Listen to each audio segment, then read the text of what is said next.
We are live.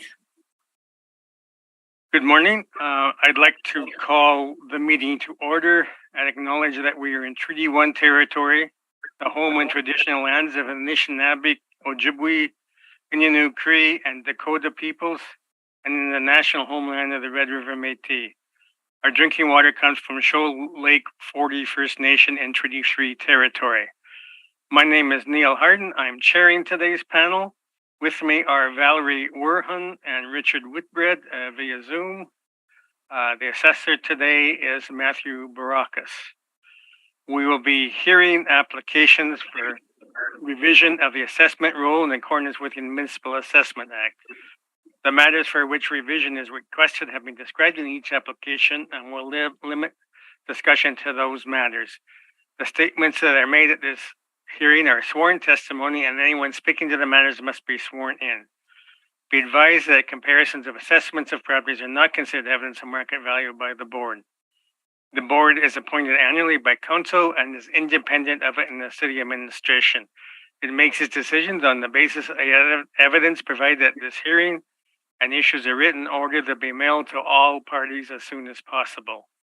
Please note that the board's decisions with respect to an application may be appealed to the Manitoba Municipal Board if the matter pertains to assessed value or classification, or to the Court of King's Bench if the matter pertains to the applications of exemptions from taxation. Should you wish to appeal, information how to do so will be included with the board's order. With respect to the hearing process, I will confirm the points of appeal with your property to be addressed with each applicant following the swearing in. We'll then have the assessor's testimony followed by questions the applicant may have, then the applicant's testimony followed by questions. Each side will have an opportunity to summarize if they wish. Once all the evidence about an application has been brought forward, the applicant may leave. The process will repeat for each item on the docket today. The session will close after all the applications have been heard, and the board will deliberate in private and make its decisions. You'll receive the board's decision by registered mail as soon as possible. As information, all public hearings are live streamed, recorded, and will be part of the public record. We will be hearing items 1, 2, and 5 through 10 on today's agenda. Ms. Rojo, please affirm the assessor's and applicant's testimony. Mr. Assessor, please state your full name. Matthew Baracus. And you affirm the evidence you're about to present is the truth, the whole truth, and nothing but the truth? Yes. Thank you. Mr. Applicant, please state your full name. Rocky Newfield. And you affirm the evidence you're about to present is the truth, the whole truth, and nothing but the truth? Yes, I do. Thank you. All right. The first property on today's agenda is 215 Edison Avenue, and I understand there's a non-cooperation requested on this one. So, Mr. Baracus, can you lead us through first of all the information, tombstone information on the property, and then on the non-co-op? Mr. Chair, would you mind at the beginning of each one to provide the file number, because all of the assessor's briefs only contain a file number as a heading on it. Just takes me a bit longer to find it if I have to look through all 8 of them.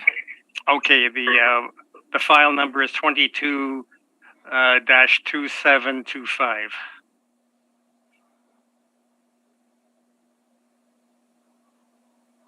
So, Mr. Baracus, please proceed. Okay. Thank you very much. File number 22-2725, roll number 04-00031-2000, 215 Avenue. It's an apartment, 1 building, 2 stories, built in 1962, effective year built in 1982. 37 suites, 37 outdoor parking spots, construction class D, water steel frame exterior walls, recommending non-cooperation on this property. If you go to page 2, you can see that they didn't send the mailer in. And you see years past, some years they've sent it in, some years they haven't. So we don't have the mailer for this property. There actually was, when I was reviewing this 2 days ago, a registered second mailing that was sent out and received, but in my rush to get the evidence in, it doesn't look like I included it in my brief. But I can confirm that and send that over if need be, but it's not in my evidence right here. So they didn't send it in. I don't believe the applicant has the most recent mailer either. So quite simply, it's non-compliance.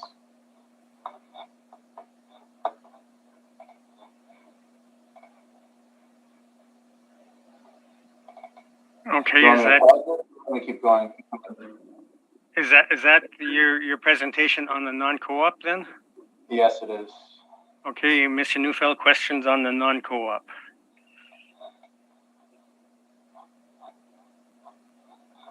Yes.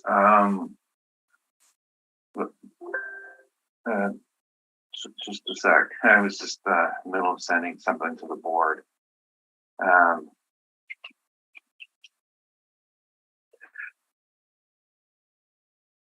So you have no information on service at all on this in your evidence?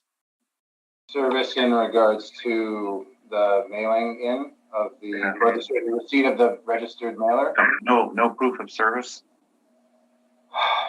Do you mean proof that they signed for the mailer when we sent it out the second time? Anything? Well, unfortunately, I'm looking at it right now on my screen, but I didn't, in my rush to get my evidence in, I didn't include it. But I can give you the tracking number, I can give you the delivery date. No, I don't think so. I think that you have a responsibility to inform us in advance of a request for penalty and not try to make up for it now. Now, I'm asking you on the evidence you submitted and the claim you submitted, is there anything at all here? Is there a reference letter of what was in the supposed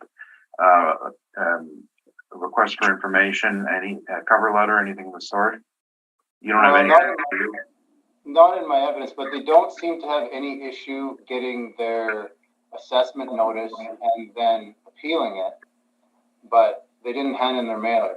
What do you mean by that? Mailing address in our system.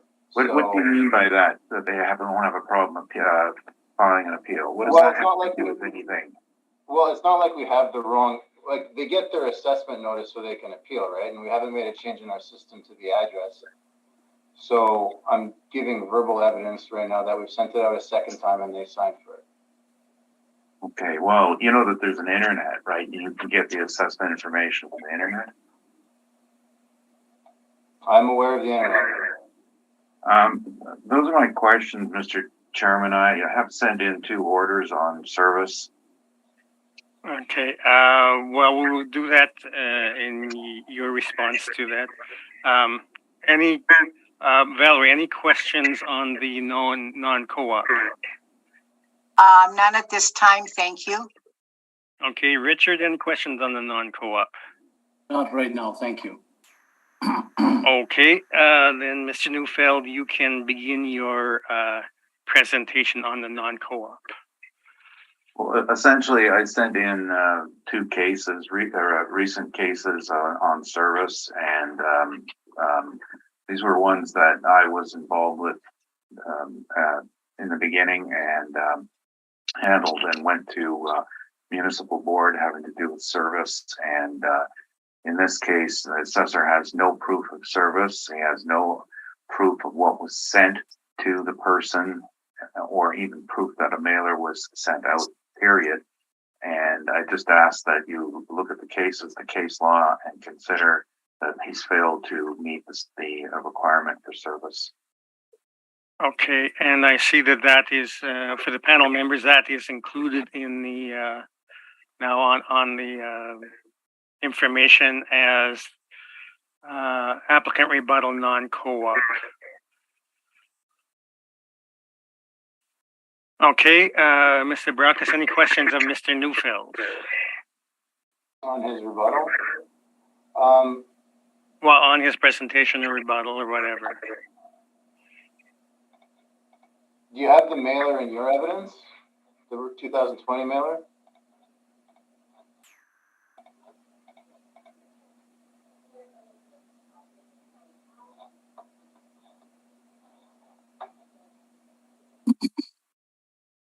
I have a statement. I have I don't have city mailers. Is the statement from 2020 or is it from the latest one from 2019? 2019. Those are my questions. Thank you. Okay, any question, Valerie, any questions of Mr. Neufeld? None at this time, thank you. Okay, Richard, any questions?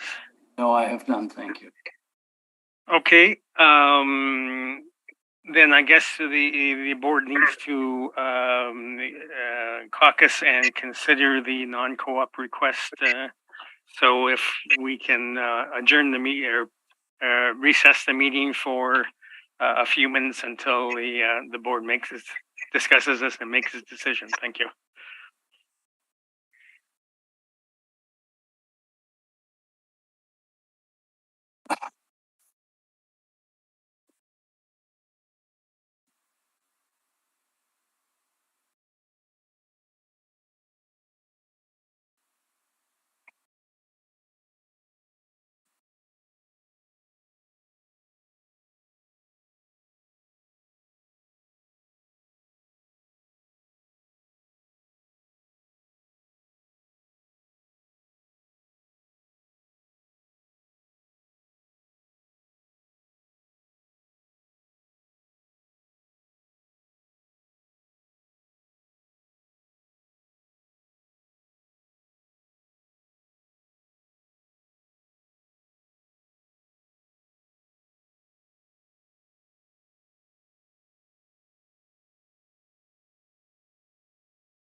We are live.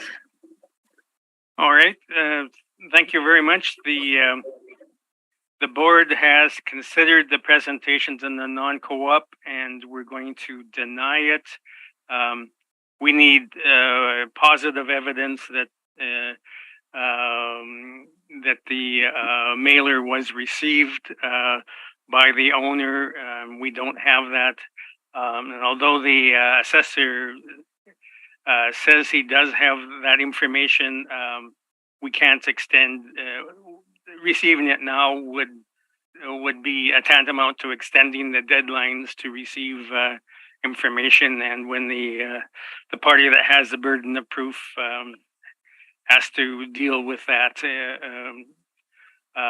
within the time frame specified. So we're going to deny the non-co-op. So Mr. Brackus on the assessed value then. Okay.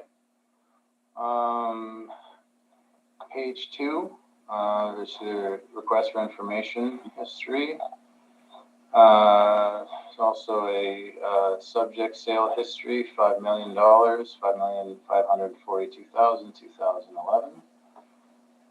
We've got our income value summary here. On page 3, it shows the model workup. So we just use model parameters in absence of having the most recent mailer.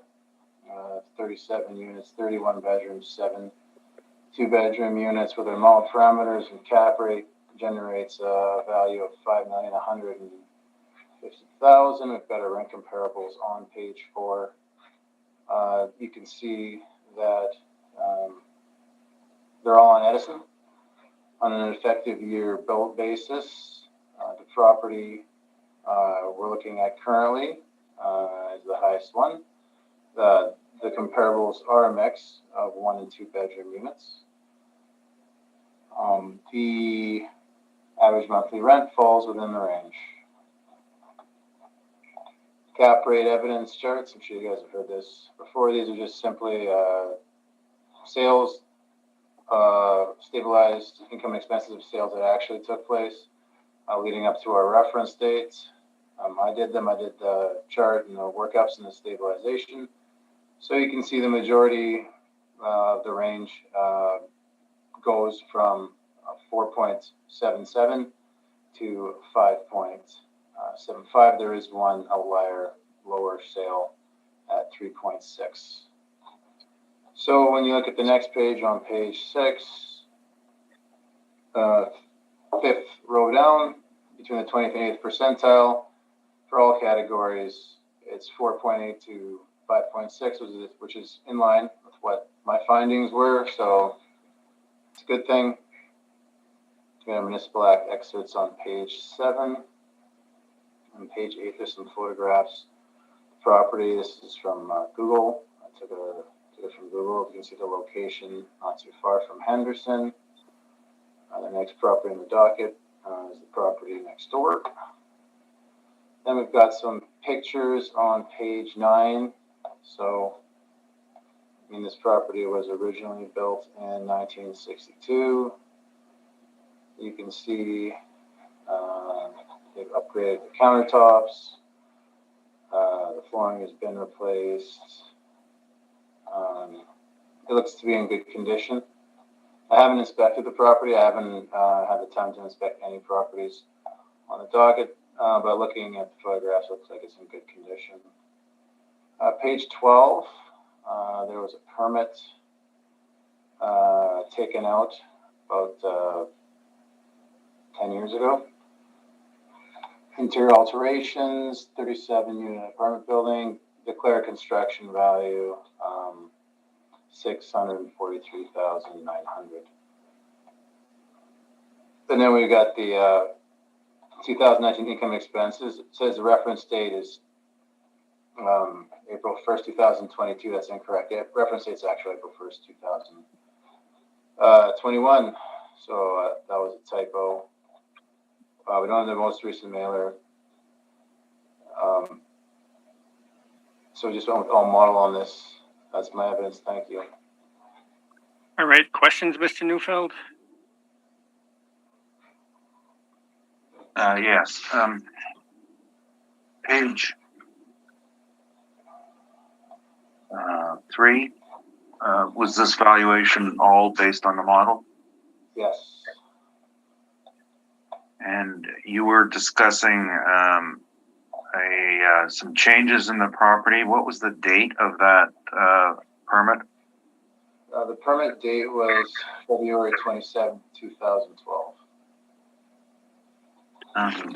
Well, but I was reading October 15th, 2011. You're saying the same with the one on page 12? I'm just looking at on my page 12, it says issue date February 27th, 2012 on it. So that's the only date that I have in regards to. Okay, because it seems below construction proposed start date was 2011. Yeah, it looks like the permit was issued on the 2nd of February 2012. And the scope of the work was listed here? Interior alterations, correct? Not on the permit. It just says interior alteration. Okay. So no change to the frame, foundation, envelope? Not to our knowledge. No mechanical changes reported? I don't have that information in my evidence. So for new carpets and countertops, did someone change the effective date from 1962 to 1982? Do we read it that way? Yes. Did you investigate the sale?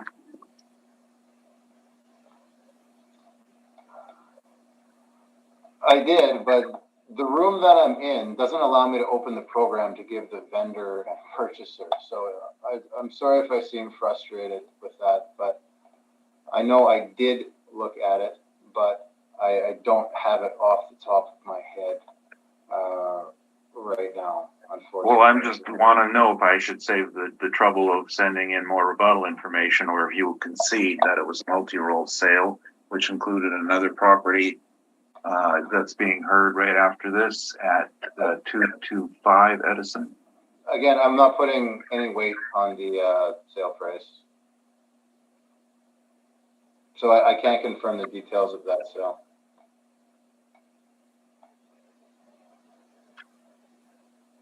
Okay, so you didn't investigate this and you put it in. Okay. And the statement that you do have, couple of questions on the examples of the cap rates. These you said were put together by yourself? I did, yes.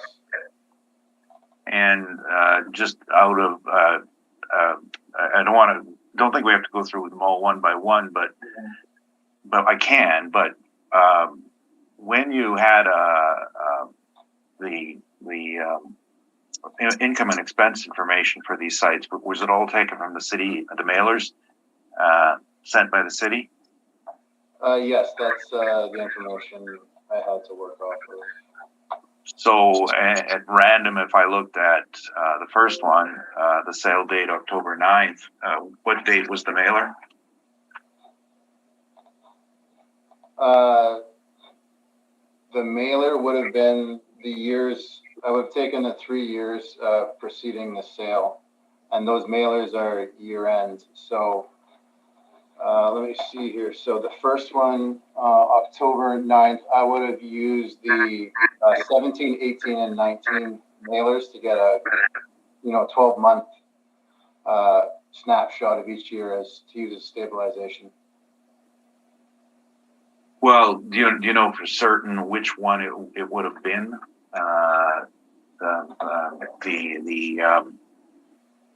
The year end? Was it months before the sale, a year before the sale? Do you know? Oh, it would have been the end of December 2019. That's what they indicated. Okay, and that's assuming that they had a calendar year end then, right? Instead of a fiscal year end? Well, I'm looking at it now. So it says for the 12 months ending December 31st, 2019. Oh, I see. Okay. And so 10 months later, the sale occurred. Now, in that particular property, when was it ready for lease? When was it ready for lease? In terms, well, it was constructed in 2015. So long before the sale. Well, how long does it take to absorb a 90-unit apartment complex? Okay, so for instance, I'm looking at the December 31st, 2017 mailer. For their rent revenue, they're showing 1,381,931, and they're listing a rent vacancy of 6,620. So they didn't have much vacancy year end 2017. So the 3 years that I used, it looks like they were operating at full capacity. Okay, but we don't have that information in front of us, do we? No, but I'm giving it to you right now. You asked for it, so I'm giving it to you. And I'm under oath. No, I understand that. I suppose you can confirm we have had conversations about the nature of stabilization in the past on, I believe it was 8 projects, where you had sent me some work and I had shown you my concerns. Well, I mean, that's the crux of this whole thing is we don't agree on how to stabilize. Right. So, but that's, well, whether you think we don't or we do, we should be at least have the opportunity to review them, shouldn't we? Well, I'm telling you right now.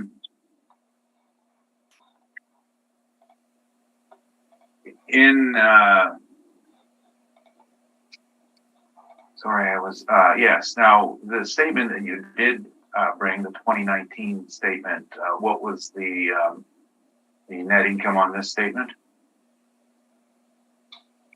The net income on this statement, now keep in mind they included things like mortgage principal reduction, mortgage payments.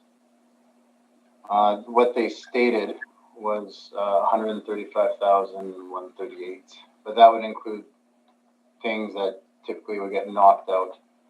The mortgage payment and then the credit for the principal reduction, which is approximately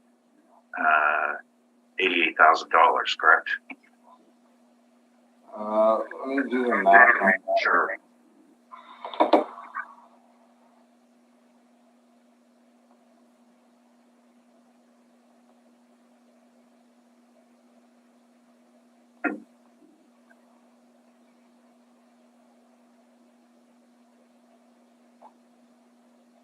So I got 91,648 when I removed the mortgage principal reduction from the mortgage payment.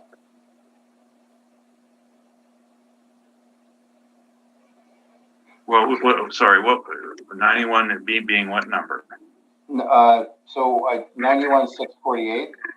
So I took the mortgage principal reduction off of the mortgage payment. Right. So that would go back the other way. And then if I was just to simply add that to the net operating income, 135, because the mortgage payment, that amount of mortgage payment would come off. 135, 138, 91.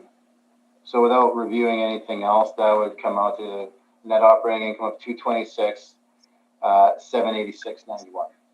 Okay, and your model has 249, 766, correct? That is correct. Those are my questions. Thank you. Okay, Richard, any questions?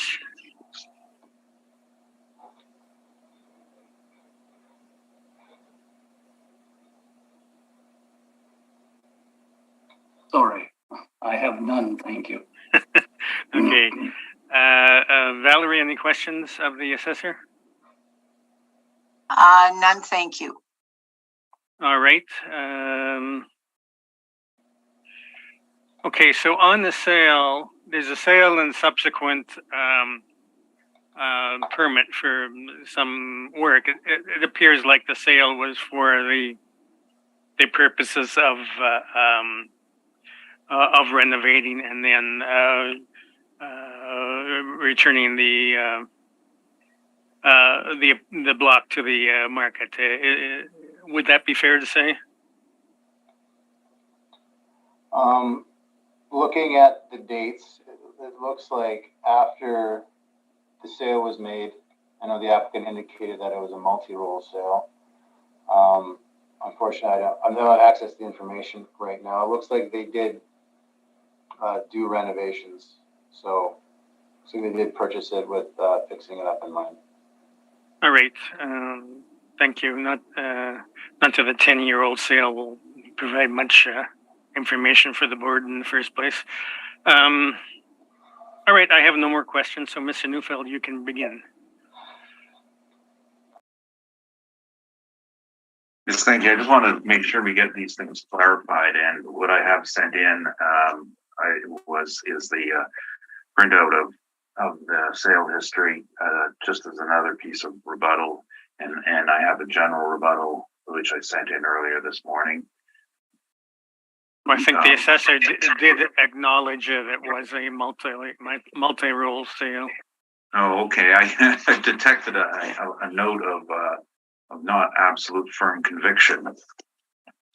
So it's been sent, so at least it's in the record. It is not it was 2 roles. The other one you'll hear today as well. So the information on this, I was going to deal with my general rebuttal on the first property and then not have to deal with it on the next 7 or so. Which order? Okay, but first do your presentation on the property, then we'll deal with the rebuttal. Okay. So we had 2018 and 19 statements, and you've heard the number already, 226, 786, 787. The assessor said we've just stabilized that with the previous year, and averaged it out, and we get 225, 774. I mean, alternatively, we're happy to use 226, 787. There's not very much to pick from between those two. It's a stable performer. So these are the actual incomes, and no dispute there. And then the cap rate leave it at 5.75, and our reasoning behind it is on page 2. Firstly, I'm repeating myself here, but our cap rate report is now, we're trying to follow the money markets a little closer than direct capitalization, simply because the world of direct capitalization has been muddied by the renovation schemes, which don't indicate a true direct capitalization. In the rebuttal, we've made the commentary on the sales that we have reviewed. Page 19, and the same chart is on page 23, is essentially the whole concept of capitalization is no matter what directs show up, and the anomaly the assessor mentioned, the bottom line is that there has to be an ability to pay your mortgage with the money you make. And the only way to do that is to maintain a spread. Now, that's the way the Collier's cap rate was devised, and page 24 shows that we range between 5 and 6%.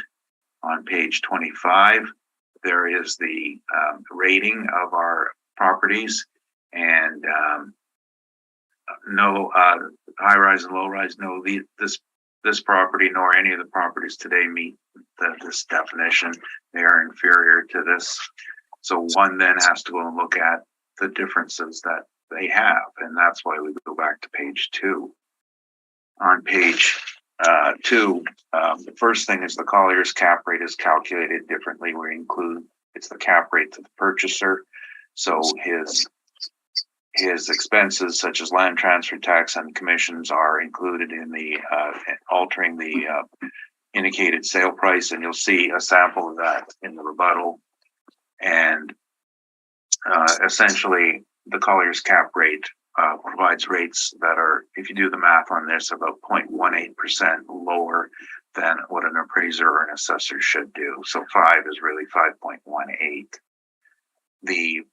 The negatives on it, the parking stalls are lower than the building zoning is 1.4 stall per unit. Now this property has shared parking with 225 Edison, but between the two of them, parking is limited. That's a negative. It impacts the property's ability to earn because you can't attract people who have 2 cars. And of course, the predominance of 1-bedroom apartments is a statement on that, is that it wasn't really designed for the flexibility. A good mix is a mix of 1 and 2 bedrooms, because that allows the flexibility. If your user changes, their situations change, you move them to another part of the building, it keeps up your occupancy and maintains flexibility. So the high 1-bedroom count is a negative. Now, just so you know, the optimal we would say is 5 points. This we rated at 3 points. That's a 0.12 difference in the cap rate. All these are small changes. Year built, again, it's 1962. You can change the countertops and the rugs. You have to every 5 to 10 years anyway for the rugs. So that is not an upgrade in any way. It's just ongoing maintenance. And that speaks to quality and condition. So we had come up with a calculating around 5.88, applied to 5.75. That's the value of $3,927,000. That's my presentation, other than the rebuttal. Okay, Mr. Barakas, any questions?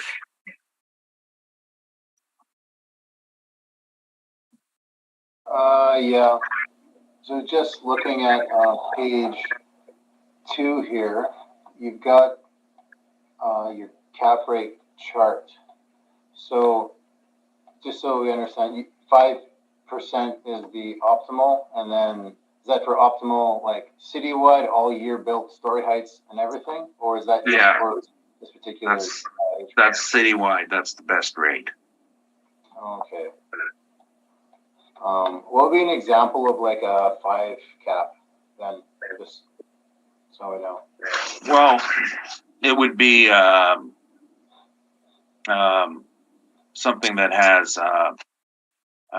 newer construction, a better location. And then when I say better, I have nothing against this neighborhood, but a location where the demographics would allow higher rents to be charged, generally Southwest Winnipeg, and closer to amenities.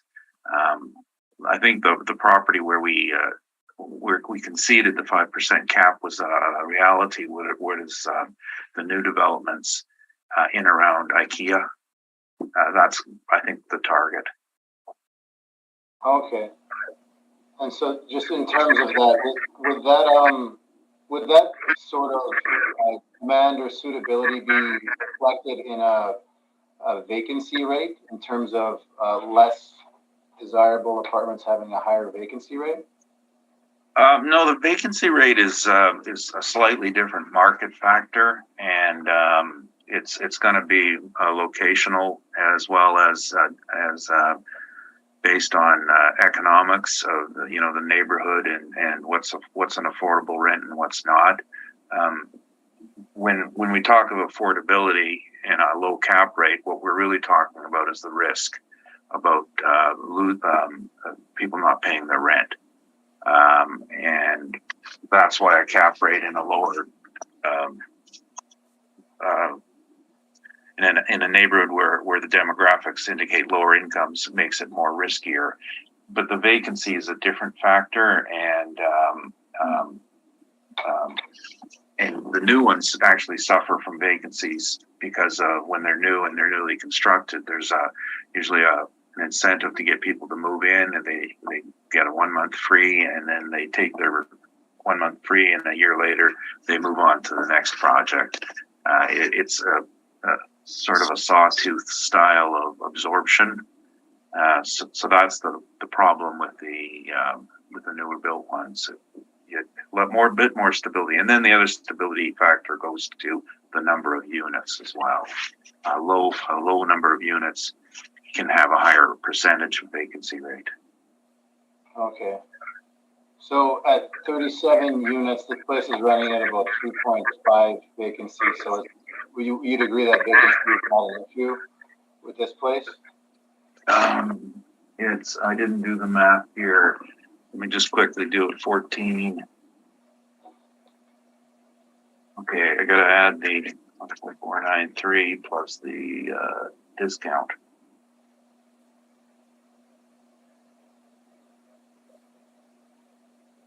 You're getting about 3.8%. That seems about what you would expect. Yeah. Okay. And then we also agree that they don't have that potential, discount runaway on it, because they don't have to offer a lot of discounts to get people in here. Would that? Well, no, and that's reflected in that statement. But you look at the discount, residential discount, that might be 1 unit or 2 units for the whole year. So it's it might be a factor relating to incentives to keep some people to stay. I don't know. It's a very small amount. That's correct. Oh, okay. Okay, and then just a little bit more on the caps. Do you have time to inspect this property? I was in it years ago, so I don't recall. I've been in all these properties, most all these properties, I should say, but it's been over a span of time. Okay. So the cap rate, when the 5% optimal cap rate, was that developed using sales, or was that developed using, I believe you said, method that follows financial lending markets, perhaps? Which one did Colliers use to come up with the 5% optimal? Well, it's basically both. We will look at the sales, but then we impose a common sense rule on it for the money markets. And in the rebuttal information, there's a perfect example of why we do that. There was a lot of financing that has occurred in the last 3 or 4 years that's been creative financing, not meeting the market value definition. And that's another factor with the low interest rates that came out during the beginning of COVID, where it was to keep the businesses afloat.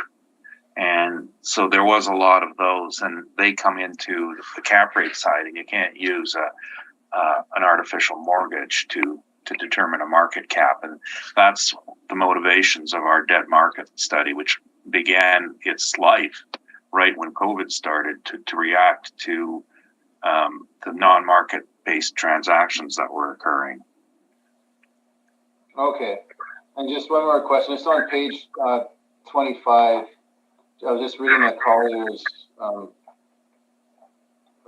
work here from the cap rate stuff. It says on the top that the cap rate is the property's net operating income for the 12 months following the date of sale divided by the purchase price. So just for the sales, for the ranges on page 24, can you confirm that it was indeed sales that they used, or was it a mix of both? It was a mix, and the wording on that is imprecise. It's not, of course, based on the income after the sale. It's based on the prediction or belief of what that income would be on the 12 months after the sale. It's a forward-looking cap rate calculation is always forward-looking. What do the parties believe at time of sale? the future will hold, and then they make their decision. Those are my questions. Thank you. Okay, Valerie, any questions of Mr. Neufeld? None, thank you. Richard, any questions? Yes. Mr. Neufeld, you testified that you haven't been to the building for some time. Do you know if you've been there since 2012? Yes, it was after 2012. I think around 2016 or 2015. I'm not entirely sure. So the building permit information, the $683,000 that was spent would have been spent by then. Do you know if the windows have been replaced in this building? I'm looking at the photo in the applicant's evidence. Yeah, I'm just. Oh, you know, I misspoke there. I was there in 2013. After the renovations. Right, and so I'm just checking my file on that question on the windows. I don't have that information. I guess it's pretty apparent from a Google Street View if you can get a good one. It looks like it to me. Yeah, well, these would have been either wood or aluminum when they were originally built. So if they're now acrylic or something like that, then I guess that would show. Hard to see if they're previous or not. What about the heating, ventilation, air conditioning, Mr. Neufeld? Any knowledge about changes to that? As far as I know, they kept the old system. I'm just okay. I want to get the right one here. 215 is the one that's closer to Henderson, right?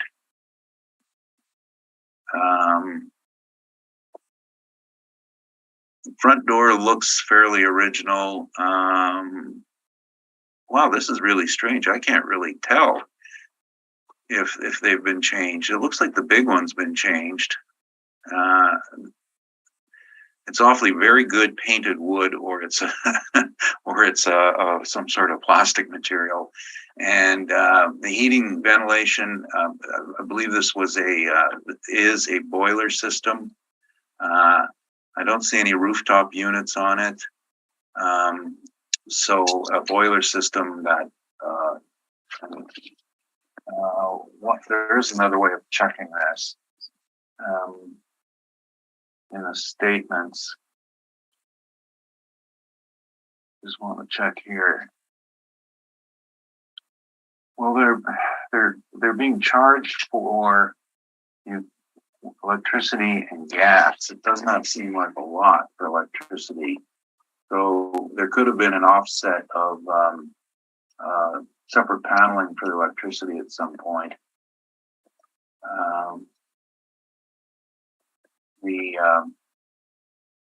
And the meters will be, the meters would be inside. So I can't find any pictures of it, no. It sounds like you're speculating a bit. Yes, I'm speculating that the electricity has been offset to the tenants, and then the heat is the retaining the old and upgrading the old boiler system. Why I'm asking is I'm looking at the cap rate that the city has offered, and it would appear to suggest at the low end of the rate in their charge that this building is in pretty good shape, and that cap rate would indicate a higher value. Is that, in your estimation, is that the way to read that? Yeah, they're putting it at as a premium property, and it's not. It's a standard 3-story walk-up. Oh, I see window air conditioners. Windows are open. Yes, the windows were redone. I can see a picture of someone who's opened one up on this from the back lane, and I see a couple of 3 window air conditioner units, 5 air conditioner units. So no central. No, I answered your question. It's it's just an average Winnipeg 3-story walk-up. Thank you. No further questions. Okay, Mr. Neufeld, I have a question on your stabilization. Typical stabilizations uses the last year's income because that reflects whatever rent is in place that year, and then an average of the expenses. Why did you use a stabilized income? Yeah, I didn't prepare this, and I think you make a good point. I was looking at it. That should be a consideration.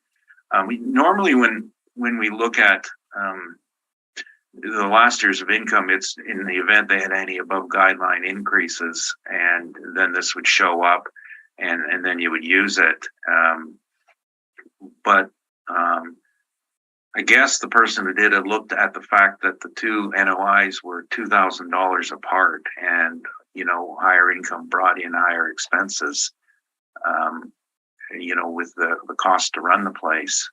So I'm looking to see. I might have an answer to that question as to why the 2018 was differed.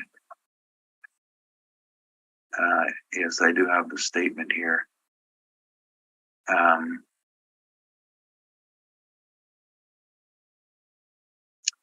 $398 was book rate rent, and it rose to $410. So the vacant. So there was the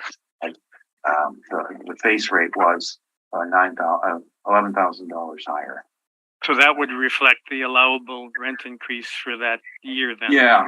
Yeah. And then the vacancies were almost the same from the prior year. So it would have been a scheduled rent increase. So I think that that's a possibility that the NOI we might want to look at a slightly higher number. I think the difference is $7,000. Yep, I've worked that out already. Okay, and that's I think that's a fair comment. I would probably have done that myself. Yep. Okay. Then I have no other questions. So you said you had a rebuttal? Yes. And it was marked.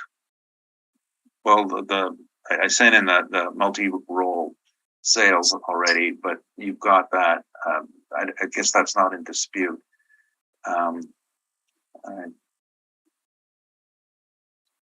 Now I have to find it. Applicant cap rebuttal? Yeah, cap rebuttal 4. I think I labeled it. Okay. And this is rather broad, but the first page 1, is what I was. This is a rebuttal to cap rates in general that failed to go to at least a point where you can pay your mortgage. And page 1 is a calculation just above the Government of Canada flag. There's a chart that shows different mortgages that we saw in effect with different terms and different rates, and they produce a mortgage constant, which indicates how much of your loan, how much of your net income. Okay, I'm not sure this is actual rebuttal, and it appears to be more new evidence. No, what I'm trying to say here is that even with the best possible mortgage, you still need over 5% of your NOI to pay your mortgage, and the assessor's at 4.85. That's pure rebuttal. It doesn't exist. 4.85 doesn't exist. I'll carry on. You can put whatever weight you want on it. I don't. Well, again, I'm just weighing this. This appears to me to be new evidence. Not a rebuttal on. A rebuttal would be on one of the properties or anything like that. Well, no, I think you can rebut anything that the assessor's put in his brief, which is his model generated a 4.85% cap rate. I'm rebutting the fact that the model is accurate, and it fails to. It's been derived artificially. In the real world, you can't do it. Well, we'll go to wait and. Yes. Okay. Thank you. And what follows it is just the discussion on that. Going on a fair bit to page 20. These are the assessor's sales, and I know one was pulled and is no longer in there. I just didn't get around to editing it. But essentially, 2390 McPhillips, which is his comp one. Now, the assessor in his brief says that it's to illustrate the accuracy of the model and substantiate the model capitalization rates. They're not meant to be comparable specific to the subject. Well, the point here is, and that several of these properties, if they believe the assessments vary. In 2390 McPhillips, it's assessed at 17 million, the sale's 19 million. How can that be a comp? If you don't believe it for the assessment, the same is true for 700 St. Mary's, and for 203 Bertrand. Now, specifically as it relates to, I did hear the assessor say 700 St. Mary's is an outlier, and I guess we are in agreement on that. We would like to see some more information, but in 203 Bertrand, I've put, 2390 McPhillips, starting on page 22, is a sale to a REIT, Skyline Apartment REIT. I'm going to just stay in order here so that I don't jump around. Moving to page 27, this was removed from the assessor's brief. I just left it in here. This was just an example of, we'll carry on. Page 31, the sale was listed. The assessment you can see is 768. The sale was 925. And then there's some information about the property. And Colliers did an appraisal on the sale at 5.37%. The listing agent, which is shown below on page 32, his cap rate indicated 7.44%. And the issue on this one is that it specified in 2021, it's indicated as being newly renovated, and the sale took place prior to that. So this is a project sale, and that's why it doesn't bear any weight for a true direct capitalization sale. I've just listed all these moving to 677 Maryland, page 34. There was a lot of activity on this property and listings and rates all over the board. The listing on, there's a summary here somewhere, shows a variety of different cap rates. The key on this is page 37. It's got a favorable financing on CMHC, which wasn't calculated by the assessor. Now, the common argument, they say, well, we don't look at mortgages when we do cap rates. Yes, you do.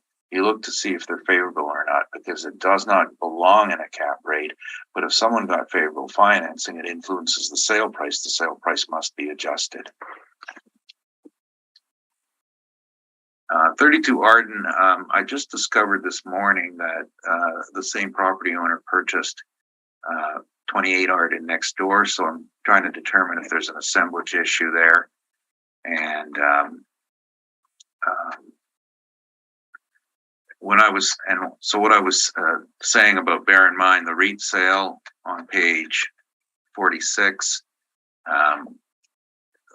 in the red box, that this is the International Association of Assessing Officers. This is the verification.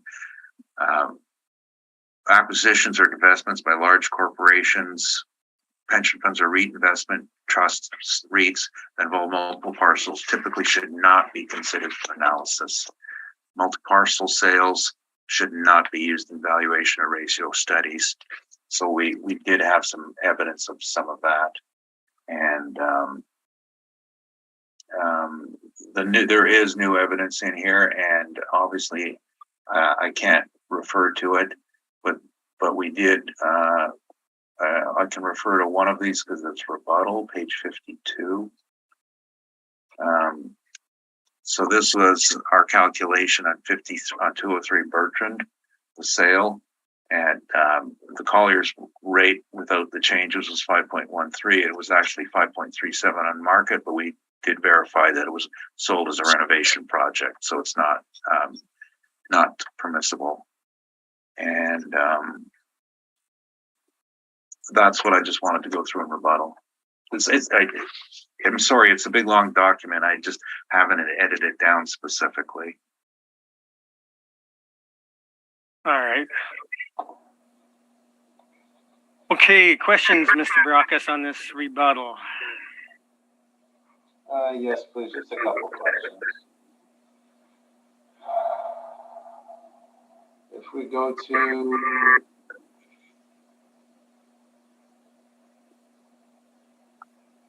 page 31,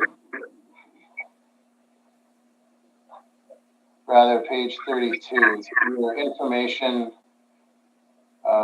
in regards to the condition of Bertrand, that was from a list date of end of May 2022, correct? This was just a second.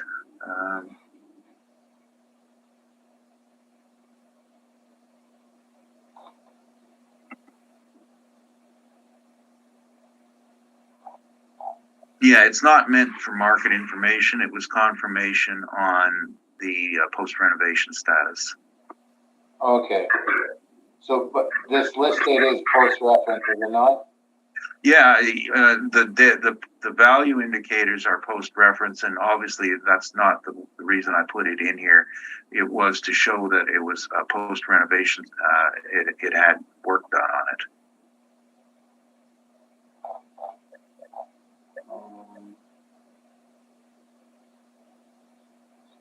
Are you aware of what sort of renovations they did? I mean, renovations when being advertised can kind of be like a kind of nebulous statement to attract potential renters. Do you have any detail in regards to the level of renovation?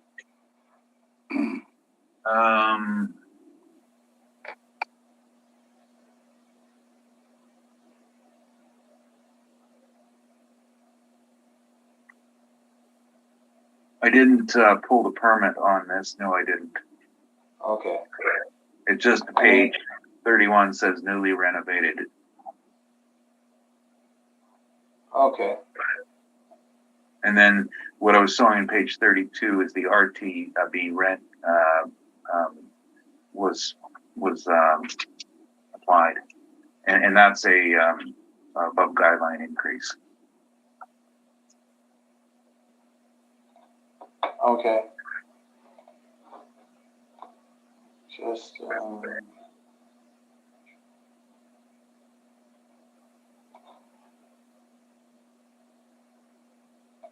sorry.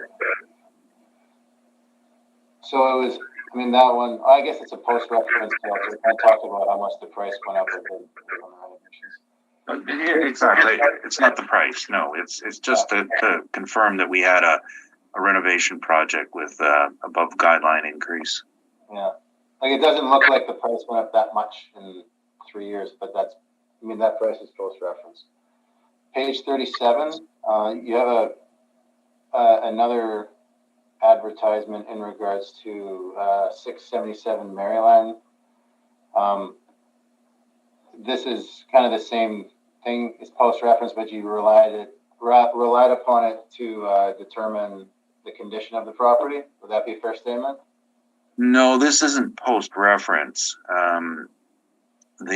listing was closed in June or October of 2021, but that's not when the listing was taken out. This is just historical recording of events. And I believe the listing it's referring to is the one on page 36, which is, I just want to see where the date is on this. 2020 under MLS number. So I think that's 2020.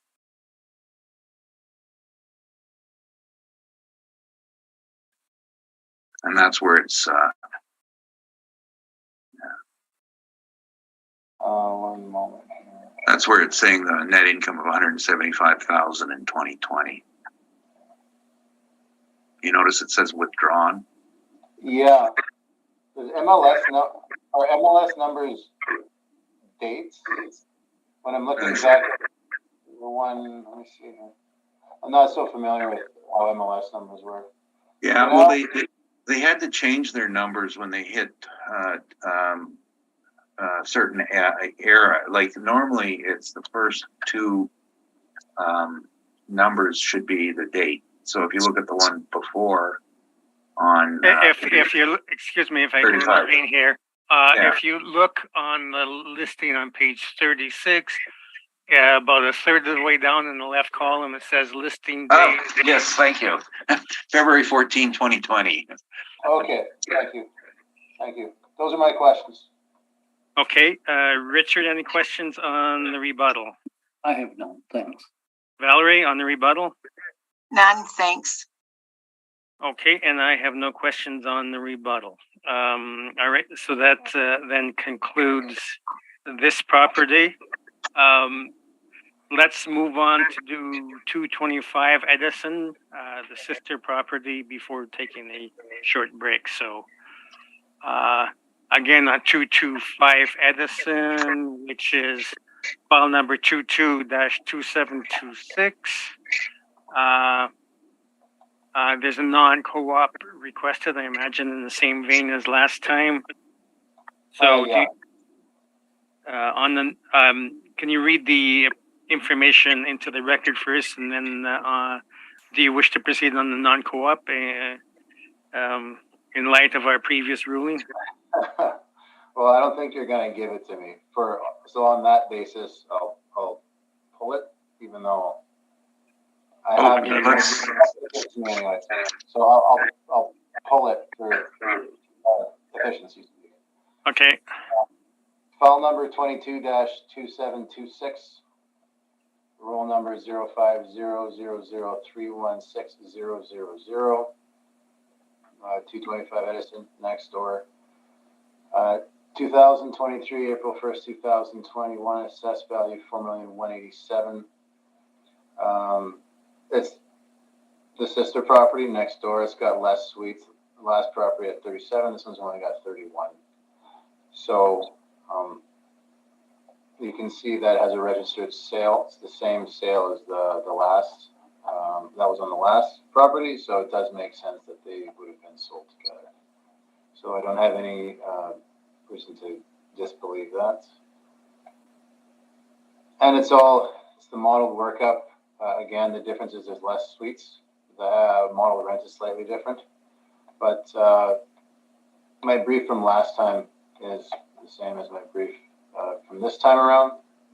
On page, what is this?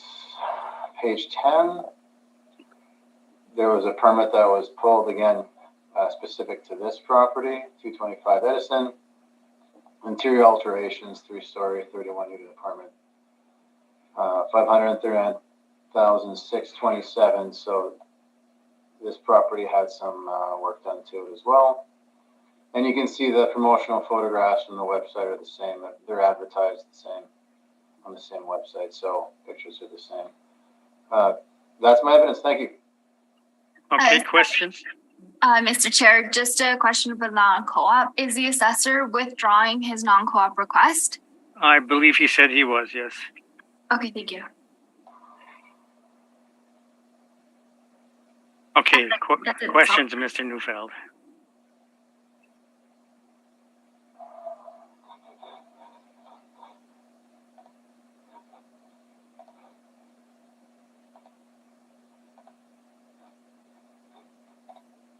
Are you there, Rocky?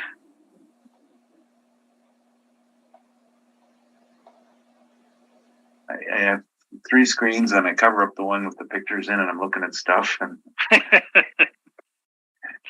okay. And I get perplexed by the golf cart in the background. It's not one of those online casinos, is it? No. Page 3. Was this all done by the model? Yes.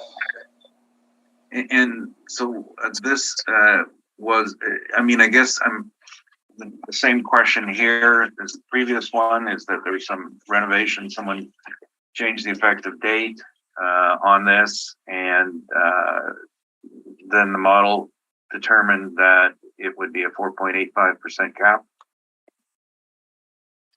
Based on its effective age, location, story height, yeah. Would it have made a difference if the effective age hadn't been changed? Yes. Okay. And the same question on the statements.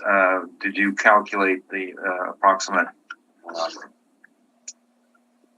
net income from the statement you provided? No, I did not, because it wasn't the most recent one. I could do that exercise again. Sure. If you guys like. Okay, sounds good. So we've got 1, 2.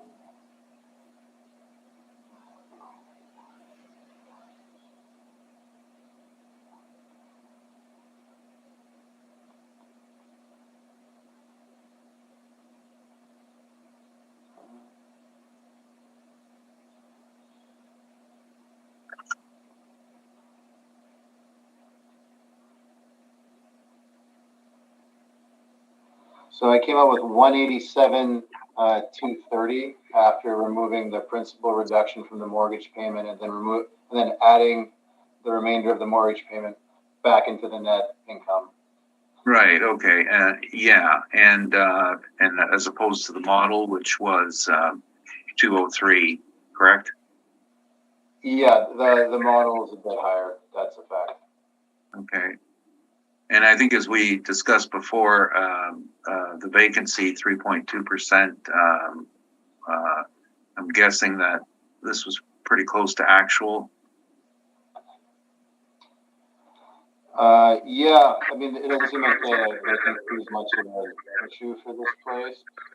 Just a rough calculation. Just taking the residential vacancy out of the residential. Yeah, about 3.6 roughly versus. Okay. Right there, yeah.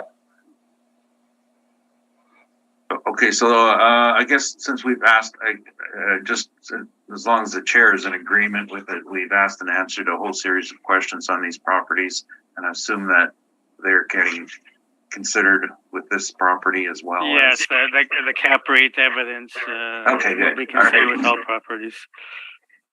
Okay, those are my questions. Okay, Richard, any questions? I have none, thank you. Valerie?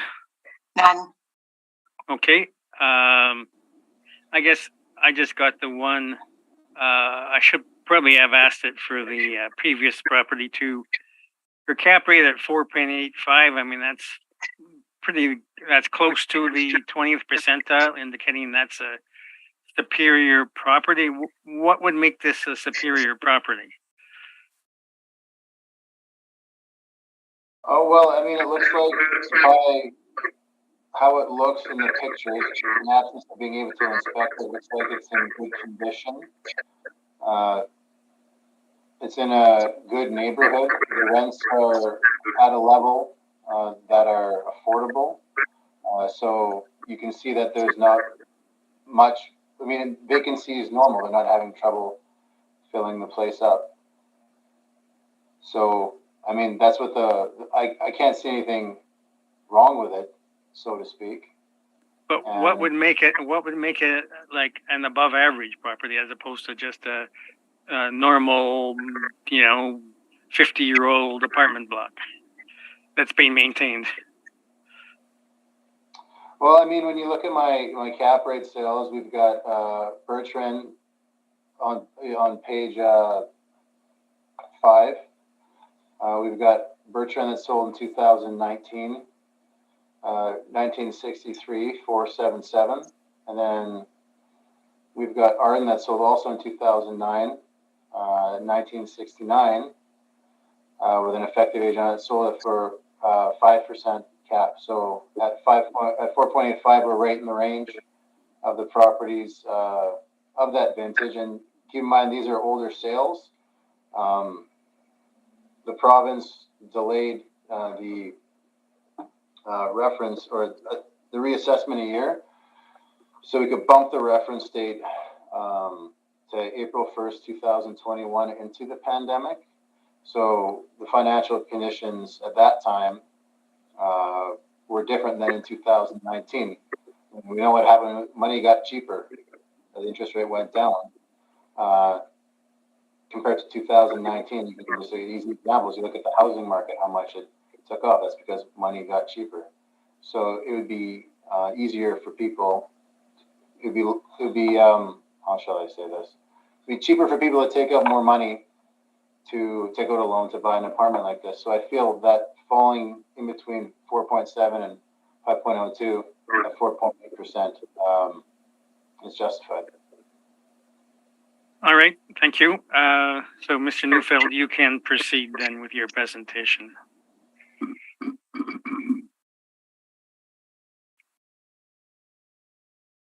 Yes, thank you. So the property is very similar to the one 215 Edison. I think the numbers different, but the ratios seem to all be the same. I'm just looking at the stabilization on page 1. So the income went from 336 to 348, it's about 3.3%. So that exceeds the guideline. And the vacancies were about the same. So I'm imagining we have an above guideline increase in there. So I think, like the other one, I'd probably be open-minded to using the last year of income at 348.3 and the average expense load. So that would push our NOI to about 193,000. And so I would say that. And then other than that, the issues we spoke of earlier are the same with this one in terms of the way the cap rates are done. Low parking stalls, one bedrooms. No matter how many new carpets you put in, it's still built from 1961. Foundation frame didn't change. There were, it looks like, some windows done along the way. That does not change your effective age. Windows have a lifespan to them as well. They're a little bit longer than carpets, but still on a block, it is a replaceable item. It's not a capital upgrade for most people. It's generally expensed in an apartment. So that would be our difference in the cap rates, and same issues as before, nothing new. I just had one comment. This will avoid a summation. Is the assessor was talking about his comps and saying, well, bringing up Bertrand. Well, Bertrand didn't cap at what the assessor said. It did not cap at 477. We appraised it. It capped at 5.37, and it's in St. Boniface, which is actually the top multifamily residential market in Winnipeg. It's high demand, and our subject location is the second most desirable location, and for these small rentals in terms of the activity in the market. So I think our cap rate's dead on. Thank you.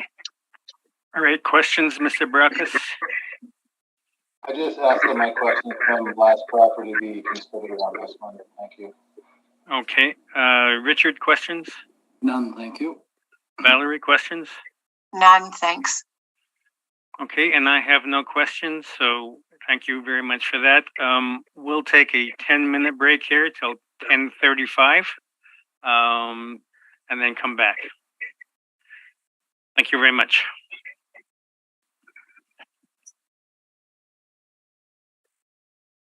Oh, your timing is great.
We are live. All right, we'll come back into session. Item properties 3 and 4 have been withdrawn. So our next property on the agenda is 1133 Kimberly Avenue, file number 222734. So, Mr. Bracas, you can begin on that property. Okay, thank you.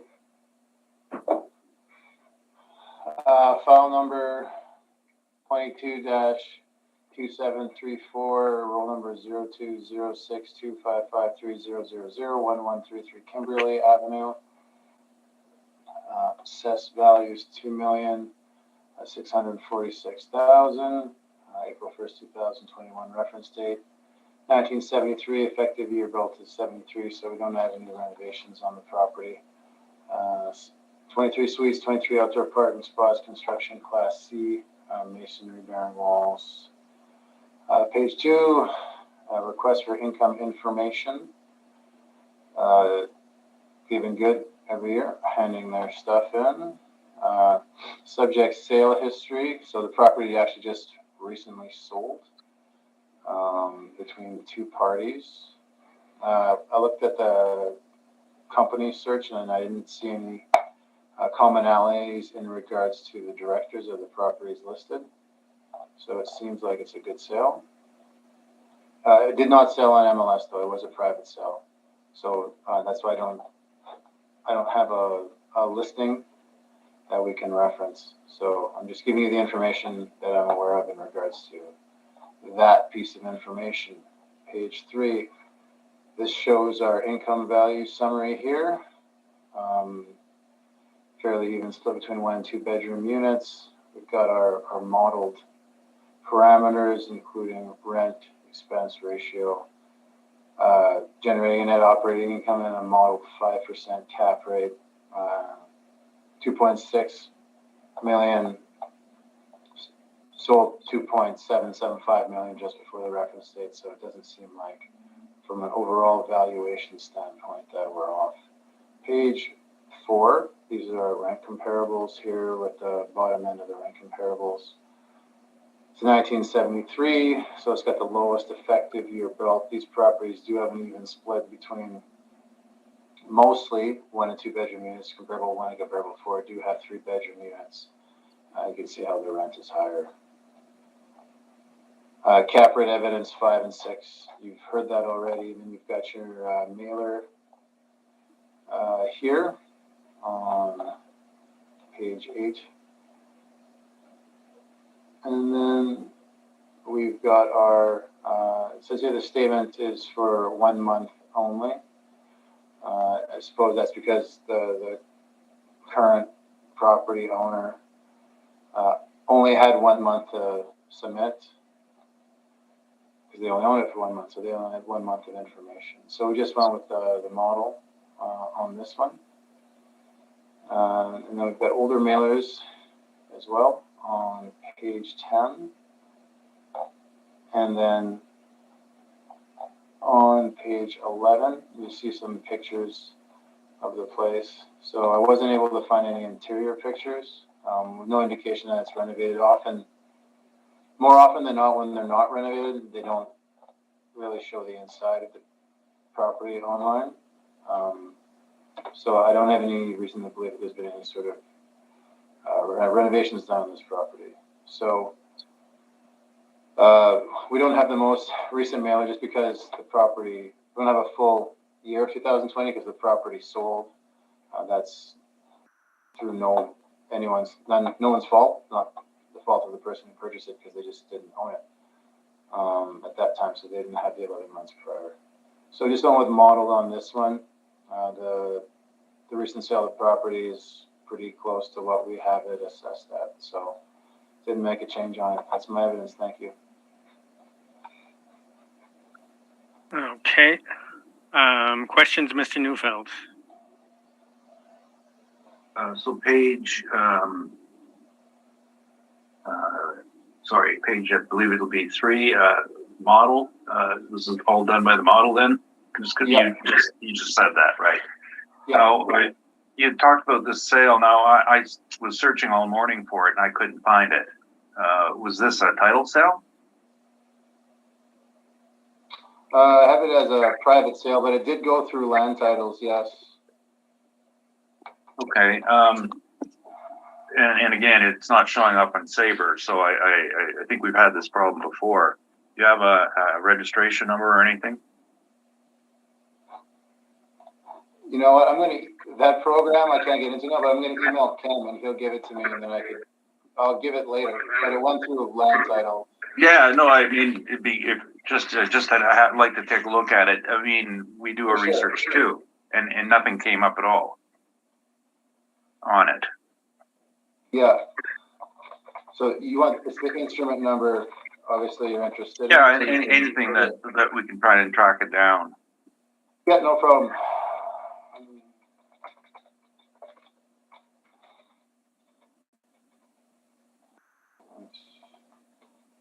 Okay.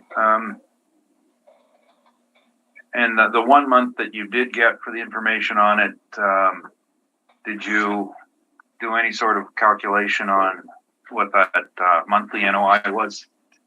No, I didn't look at a 1 month basis. I do notice that we're at 132 when you look at the years prior to that. It looks like they have 120 for 2019 as their net operating income. And I'm just checking quick to see what they included. So it looks like, yeah, the model is a little bit higher, but ultimately our valuation is so close to what it's sold for that I didn't make a change. And we don't have the most recent full year, which is, again, no fault of the person who purchased it. It's just we're kind of missing that piece there. Well, I'm just wondering here if you had a sale and you had the previous year's income that we would have seen how the cap rate was approached. Well, I mean, okay, for instance, if they did look at the previous year's income at 120, and if they just used that, they probably would have had an even lower cap rate to get to the sale price they agreed upon. Okay, those are my questions. Okay, Valerie, any questions? Just for clarification, the assessor mentioned he didn't think there was any rentals done, but I'm just looking at the pictures here. Sorry, excuse me. 13. That just shows, that looks like newer washer and dryer. Yeah, I mean, it looks like the washer and dryer new. That's not like property, so to speak. That's like a. No, I understand. Like, we have no pictures, so I was just trying to clarify. And the front entrance looks. Would you say 1973 build, or does that look a bit renovated? Well, I mean, like it looks like they replaced the carpet in the front, but like from an overall standpoint, like when you look at the outside of the property, yeah. Like from the information that we have, I don't think that putting an effective age on this property is justified, especially when comparing it to the last properties on Edison. If they had upgraded the units, I'm sure they would be advertising it online. I've looked at tons of apartments, and that typically is the case. When they rent out, they want to show it off so they can attract tenants. That wasn't the case for this, so I don't think there should be an effective age placed on it. Okay, thank you. Richard? No, I'm okay. Thank you. Okay, just looking at your pictures here, it looks like the front lobby might have had a coat of paint and, yeah, as you say, new carpeting. But the exterior shot on page 12 still looks like aluminum windows. Yeah. So I mean, again, there's no justification for an effective age. Yeah. And looks like the exterior could use at least a pressure washing anyhow. I think that's a fair comment. Yeah. I do have the instrument number. Kim got back to me on the sale. Okay. So you want to take that down. So the instrument number is 524-0499. Okay, great. All right. So I have no more questions then. So Mr. Neufeld, you can proceed on your presentation. Thank you. So the property is fairly original shape. If you look at the windows, there are, I counted them, there have been 4 new window replacements and 2 partial window replacements, and the rest are vintage aluminum sliders. So it's, I guess you could consider that those were repairs likely because they're all on the first floor. And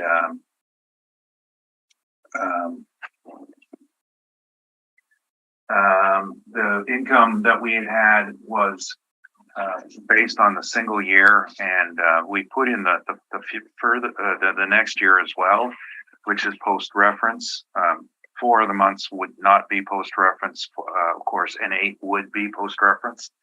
The December 20 extrapolated shows an NOI of 105,000 a year. 2021 is 133,000 a year. Obviously, we both seem to lack a lot of good market data on this, and we had put in 105,000 as our NOI, and we've never had access to the 2020 statements that the assessor has, and I think that if I saw them and we were in agreement with, and he had calculated them the right way, I mean, I don't think that 120,000 is an unreasonable number from what I've heard. I just don't have that evidence. Other than that, the cap is the other issue. This one is obviously in much worse condition than what the other ones. We treated it the same way because the issues at stake here are similar to every 50-year-old building in the neighborhood that's on being rented. They're all pretty much fighting for the same investment market. And the issues here, of course, the number of units a bit smaller, which means the vacancy will have a bigger impact. The bedroom mix isn't optimal. Well, sorry, I disagree. It is optimal. Never mind that. I see they put a 4 instead of a 5. I would probably disagree with that, but quality and condition is inferior. That indicates again about 5.75%, and that's really my presentation. And I was just trying to look up the instrument number just to look up the sale because I don't see it anywhere, and I wanted to see if there was involved with if it was hidden in another transaction. So that's my presentation. Okay, questions, Mr. Barakas?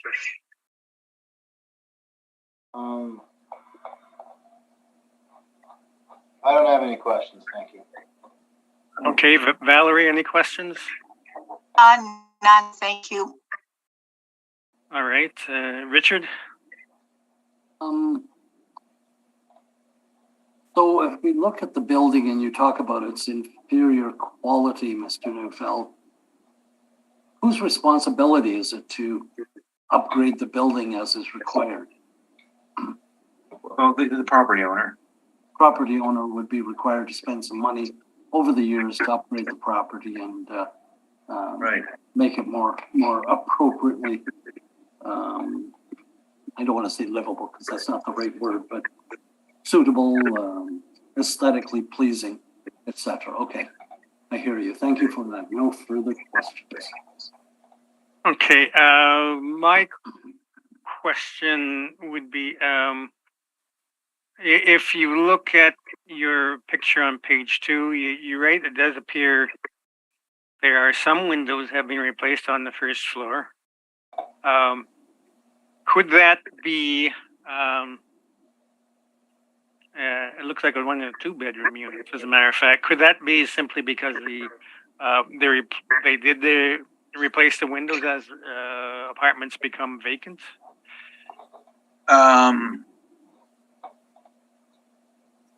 Well, the pictures I'm looking at, I'm looking at a few more. So the one in the page 2 is the back, and I was looking at the ones in the front, and it looks to me like it's not as vacant. It's as they require repair.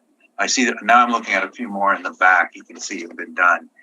And is it by unit? Well, no, because look at the one that's alone right above there's a blue car and then beside it, I don't know, gray or something, charcoal. And if you look up to the top floor, there's one that's been replaced. Which page are you looking at on your? My page, 12. 12. Oh, yeah, no, sorry, it's the assessor's page 12, sorry. Yeah, and I'm looking at Google Street View, and whether it was done as the units, the other ones in the front, it looks more like they did the first floor, and that would be my guess is that, yeah, that's all they've done is they likely suffered more damage than the upper floors, and it was a fix issue. Okay. You go to fix a window like that, it's almost cheaper just to replace the whole assembly than to try to fix old aluminum frames right now. Yeah. All right. I have no more questions then on this property. So thank you very much then. We'll move on to item 6, 765 Henderson.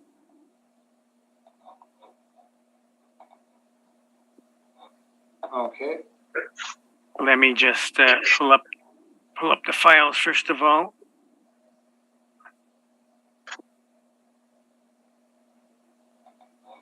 And 765 Henderson is file number 22-2732. So, Mr. Brockus, you can begin on that. Okay, thank you very much. File 22-273202011408000, 765 Henderson Highway. 1 2-story building, originally built in 52, effective year built 1970. Pardon me. 11 suites, only 5 outdoor parking spots. Page 2, sales mailer information is good. Subject sale history, an old sale from 2011, 750,000. Page 3, income value summary. It's pretty even split between 1 and 2 bedroom units with their average modeled rent and parameters and a 4.9 cap. Comes up to an estimated market value of 975. Rent comparables here are found on page 4. So you can see 3 of the 4 comps on Henderson. We are sitting right alongside their average monthly rent per unit, and they're a mix of 1 and 2 bedrooms as well. Cap rate on 5 and 6. Page 8 shows in 2008 landlord work to include bathroom and kitchen renos to all units plus cosmetic painting. Additional work to involve repairing fire damage to suites 7 and 11. Which includes new drywall and wiring for suite 11, new drywall, bathroom, kitchen for suite 7. And electrical work, new service panel in each suite, and some exterior work, exterior windows, replaced. It says declared construction value was $179,000, almost $180,000. The mailer on page 9. This is the most recent mailer. So it looks like when I did a calculation on a per unit basis, the repair and maintenance is $5,000 a unit. Under R&M General, they've got $46,000. So it looks like they are putting more money, upgrading. I don't have any details what R&M General means, but I do know from my experience that $5,000 a unit, there's capital repairs in there. That's not something an investor would assume they would be spending on a year-over-year basis. So I didn't look at the overall net income on this. You can see it's only $14,000. I didn't do any sort of stabilization or removing expense items. Page 11 shows the pictures of the inside of the units. I mean, it's not 1952 in there anymore. You can see how the interior has been redone. The kitchens, the bathrooms, the flooring, the shower, the windows, light fixtures, whatnot, flooring. So that's where the effective age is coming from. Last page is a picture from the outside. You can see the new windows. So $975,000. It looks like they're putting more work into it. So I guess with this one, what it is if we're looking at a year-end income and expense mailer, 2020, that might not accurately reflect the condition of the property going forward, especially if they're making capital improvements. So we just went with the model because our physical date is the 1st of January 2023. So $975,000 for an 11 unit extensively renovated building on Henderson Highway. I think it's a pretty fair assessment. That's my evidence. Okay, questions, Mr. Neufeld?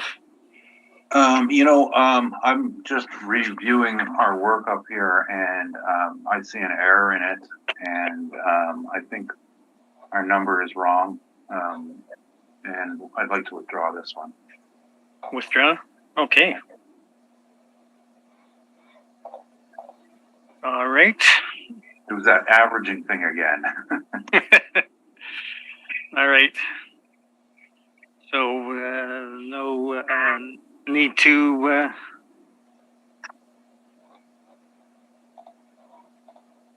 go any further on that. So we'll go to 200 Rupert's Land Avenue. Then again, let me get the files up.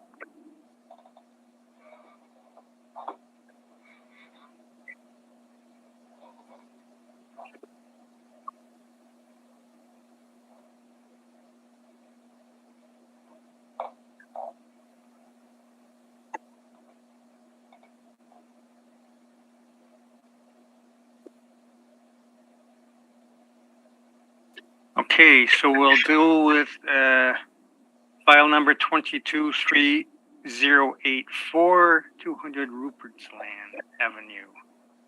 You can proceed, Mr. Brackus.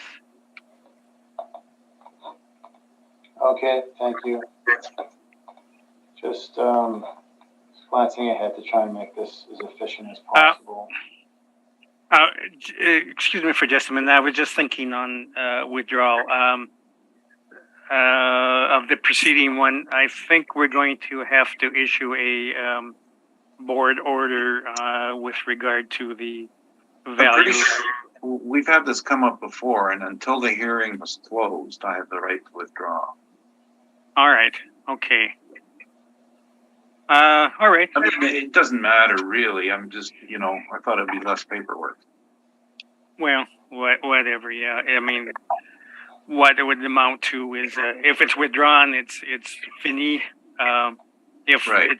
it's confirmation requested while there's still be rates of. Right. Yeah. No, I don't want to beat a dead horse or Okay. Yeah. All right. All right, then we'll accept your word for it then. Not that we usually do that.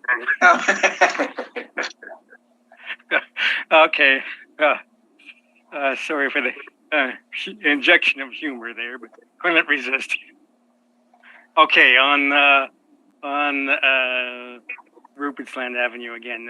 Mr. Braca, sorry I interrupted you. No, no problem at all. So, file number 22, 3084, roll number 11010233000, 200 Land Avenue. Assessed value 945,000, 1951, 1971. Effective year built, 11 suites, 4 outdoor parking spots. So similar situation as the last property. It's over on Main Street instead of Henderson. They've been good handing in their request for income information on page 2. There was a multi-roll sale. That's the 2010 sale. So that's not an indication of value for this property. So that's not something that you should bear in mind in your decision. Page 3 shows our income value summary. You can see 5 one-bedroom, 6 two-bedroom, 11 units. Our work up here, modeled just to try to expedite the conversation. The applicant's net operating income is slightly higher than the city's, so I'm not going to spend too much time on the columns on the next page. It's a cap rate argument. Essentially, unless something's changed, rent comparables are found on page 4. Falls within the range of its comparators, and our cap rate stuff is on 5 and 6. Municipal Act excerpts on 7. So on page 8, we've got a permit with some interior alterations beginning of 2011, which is after the May 2010 acquisition. So they bought it and then they fixed it up. But again, that 2010 acquisition, I believe, was for 3 properties, the ones that are on the docket today. So it says interior alterations only to include all non-structural work on attached work description for all 11 suites. So new electrical service is specified. And we got 230,000. And then you got the income and expense mailer on page 16. And it shows the net operating incomes that are in place are for Rupert's Land 47. That is right around what we have it at. I don't have a picture of it. I am familiar with the exterior of this property because I passed it.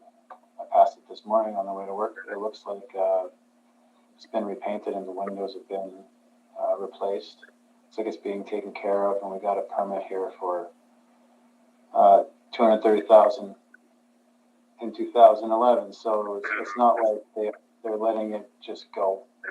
So our net operating incomes are similar, and we're in line with what they're handing in to us. So I didn't make a change. That's my evidence. Thank you. Okay. Questions, Mr. Neufeld? Yes. Page 3. This was done by the model. Yes. And the effective age was changed based on what?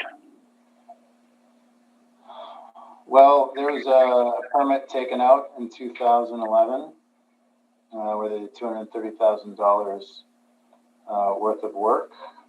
Unfortunately, as I mentioned before, the program that would give me the notes doesn't load in this particular room that I'm doing this appeal in, very frustratingly. So I don't have any more details other than in regards to the exterior of the property looking like it's been refreshed by my own personal experience, and the work amount, and also our model is setting the net operating income in line with what they're actually giving us, and that includes the adjustment to the effective age.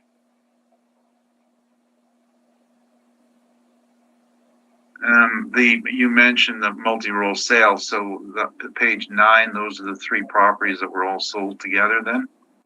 Yeah. And you noticed, did you investigate on their operating costs? Were they combined? I know when I'm looking at your evidence and the other categories of expenses are shared between the buildings. When I can see that caretaking is even for all of them, but all the other categories seem slightly different. Professional fees looks like were shared, and taxes. Yeah, so, there's a number of shared costs, correct? Yeah, I can see that. Insurance, professional fees, caretaking. Mm-hmm. And what about income? They differ. How much parking does this lot have? This one only has 4 parking spots. Right. So there's they're fair to say they're operated as one economic unit. They're reported as such. I suppose they would keep, given their proximity, that's something that they would keep in mind. But I mean, they are on different assessment rolls and PIDs, so they're assessed separately. Yeah, well, I mean that's the bureaucratic issue, but operationally they are one unit. Or do you agree with that? I mean, I'm not I can't confirm that, but it looks like they're reporting on the same piece of paper, so that would make sense. Now, this permit, this is from, I'm seeing that it was proposed start date 2010. You're saying issued 2011, some time ago. Now, I don't want to jump ahead to the other evidence that hasn't been introduced yet, but I'm going to ask you, did you compare the declared construction value on this permit versus the other 2 permits? No, I did not. You're aware that they are all identical? I'd have to verify that. But if you're asking me that question, then it probably is the case. Yeah, well, I can ask it now or ask it later. I just wanted it down for the record, and we can cover it later. Okay, and as far as the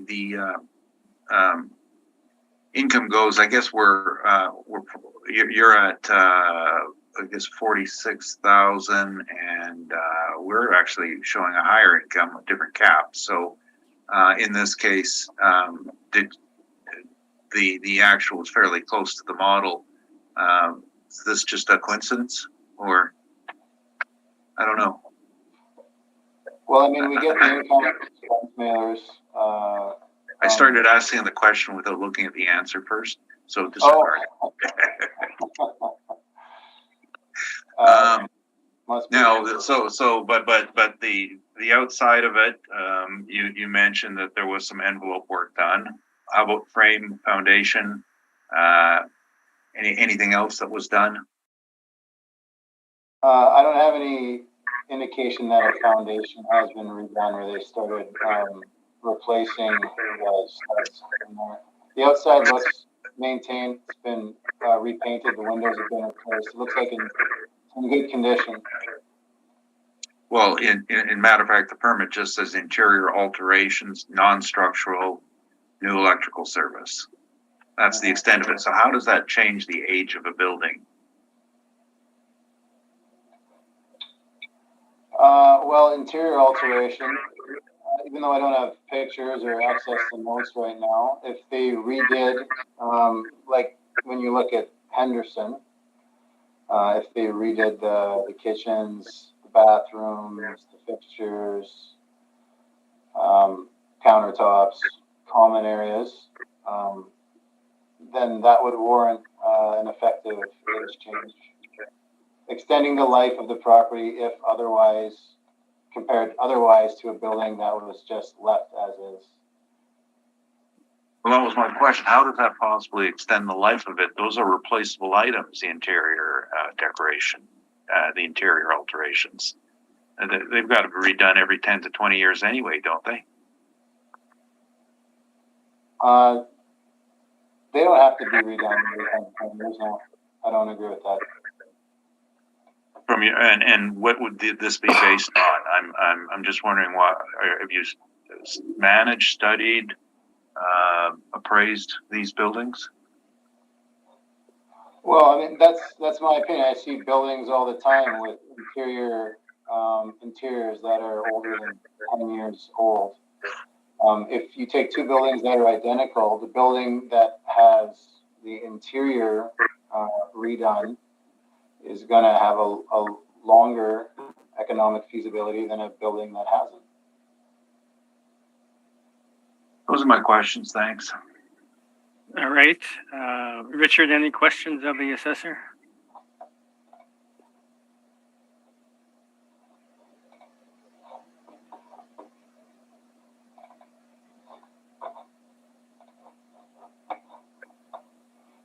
Richard, you might have your microphone on mute. Sorry. I have none now, but I may want to come back with the cross-direct question after Mr. Neufeld's evidence. All right. Valerie, any questions of the assessor? Just clarification on one. Mr. Assessor, what did you base your cap rate on? The cap rate was generated by the model. So I didn't select this cap rate, the model did.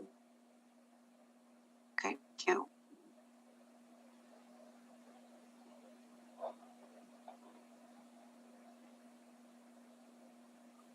All right. Just on that, Mr. Baracus,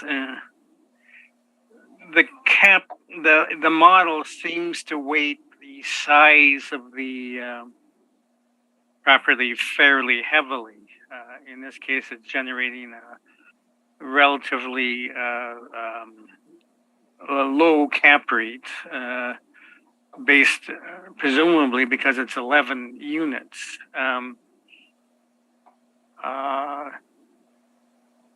Would that be fair to say that the size of the units weighed into the cap rate? Yeah, size, from what I've been told, is a factor. When you think about it this way, like at this size and at this assessed value, there's a greater pool of investors that are potential purchasers. You have the smaller investor who could get in on an assessed value of a property that's less than $1 million. Those people are there alongside the larger investor who also have access to the more expensive properties, but the smaller investor doesn't. So given that there would be a greater pool of potential purchaser to put forth the winning bid, that would push the winning bid higher. But then, by that same token, wouldn't the larger investors then not have much interest in such a small property? I don't see why they wouldn't. Okay. Now, these three units, these three blocks, Smithfield and Main Street, and this one seem to, if Mr. Neufeld is correct, operate as one unit. Would that not affect the cap rate then? Because you're not buying one property, you're buying three. No, they're not. They're not on the same property, though. You're not buying. You could buy one of them. There's nothing that's stopping them from just selling one of them. And that's what we're assessing. We're assessing them one at a time. Okay. Thank you very much then for that. Mr. Neufeld, you can begin your presentation. Yes, thank you. So the three properties, 200 Rupert's Land, 1600 Main, and I always forget the other one here. Smithfield. Smithfield, thank you. 205 Smithfield, built together. I believe at one time they may have been on the same title. If you look at the legals that are written down, that they were all cut from the same title. They share operations. Now, in the past years, there was some shared utilities too. I think now the only one they share is the water. But if you look at the picture on our page 1, we have Rupert's Land with the red dot, and the one right under it is 200 Main. So, or sorry, 1600 Main. 1600 Main has the parking, the bulk of it. So it's a shared parking. Breaking them up is probably not viable. There's one caretaker, and so that's the reason why the rents will vary between the properties, is because the caretaker rebate is included with the rent. And don't ask me which one the caretaker's in, because I don't know. I was in there prior to the work being done on it in and around 2007. And I don't think I got back to it after that, after the work was done. I know the original plan, and going back to 2011, was that the owner had given me the plan earlier, and he had wanted to put EFS on the outside of it. And I think he ended up changing that to just a coat of acrylic paint. But there's no denying the windows were done, and the interior work just had to be done. Now, in apartments, there's short-lived item, medium-lived items, and long-lived items. Short-lived item, rugs, walls, coverings, paint, some appliances. Medium-lived items would be like a roof and something like that, or cabinets. Toilet fixtures somewhere in between, and same with the HVAC equipment. And then the long-lived items, the frame and foundation, etc., the structural parts of it. So therein lies the confusion about what the concept of extending economic life. If you have to replace your roof every 20 years, that doesn't mean you're making the building live longer. You're doing what you have to do every 20 years. It's normal. It's a maintenance thing. You amortize the cost over the 20 years because you're going to have to do it 20 years from now. And the changes that would change the effective age of a property have to be major. There are 5 elements: frame, foundation, envelope, mechanical, and finish. And you got to do 3 of the 5 to get an RTB, a complete exemption from increases, and that's why people usually do the roof, the envelope, and all the interior. But that's RTB's rule. That doesn't make the building live longer. So this is a 1950 building that's just had its required workup done on it in 2011. And it has had steady income ever since. And so the impact of that is, we're on the same page as far as income is concerned. So yeah, that's not the question. The question is going back to the cap. And again, you don't make the building younger. It's the sad part for all of us is we're all getting older. If I got a heart transplant tomorrow from a 20-year-old, I'm not 20. You're still the same age you always were. And you can't change it in this dramatic fashion and say, well, therefore it's worth more. What you can call it is a building that was older and has had good regular maintenance, but it's not you don't change the age on it like the assessment model does, and then just say it's worth more now. It's still going to have the same lifespan. Now, it just means that the income can be a bit more durable and steady, and you've kept up with it. So we've capped this at 6%, and the reason why is the same as all the rest of the ones we've seen today. It's the best rate's 5. The downsides on this is the whole whole way it's built is we have an 11 unit one on a complex that's shared, which means they have to be considered together. You have shared parking, and even with the shared parking, they're way under the 1.4 ratio for current zoning bylaw, which, as I mentioned before, restricts your ability to earn income to people who don't have cars, and that's the key to it.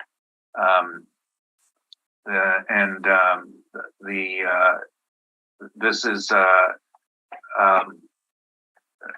6% is where it would end up in the market. There's no such thing as a 5% on properties like this, because it's not a massive new building in the southwest of the city. It's just on North Main.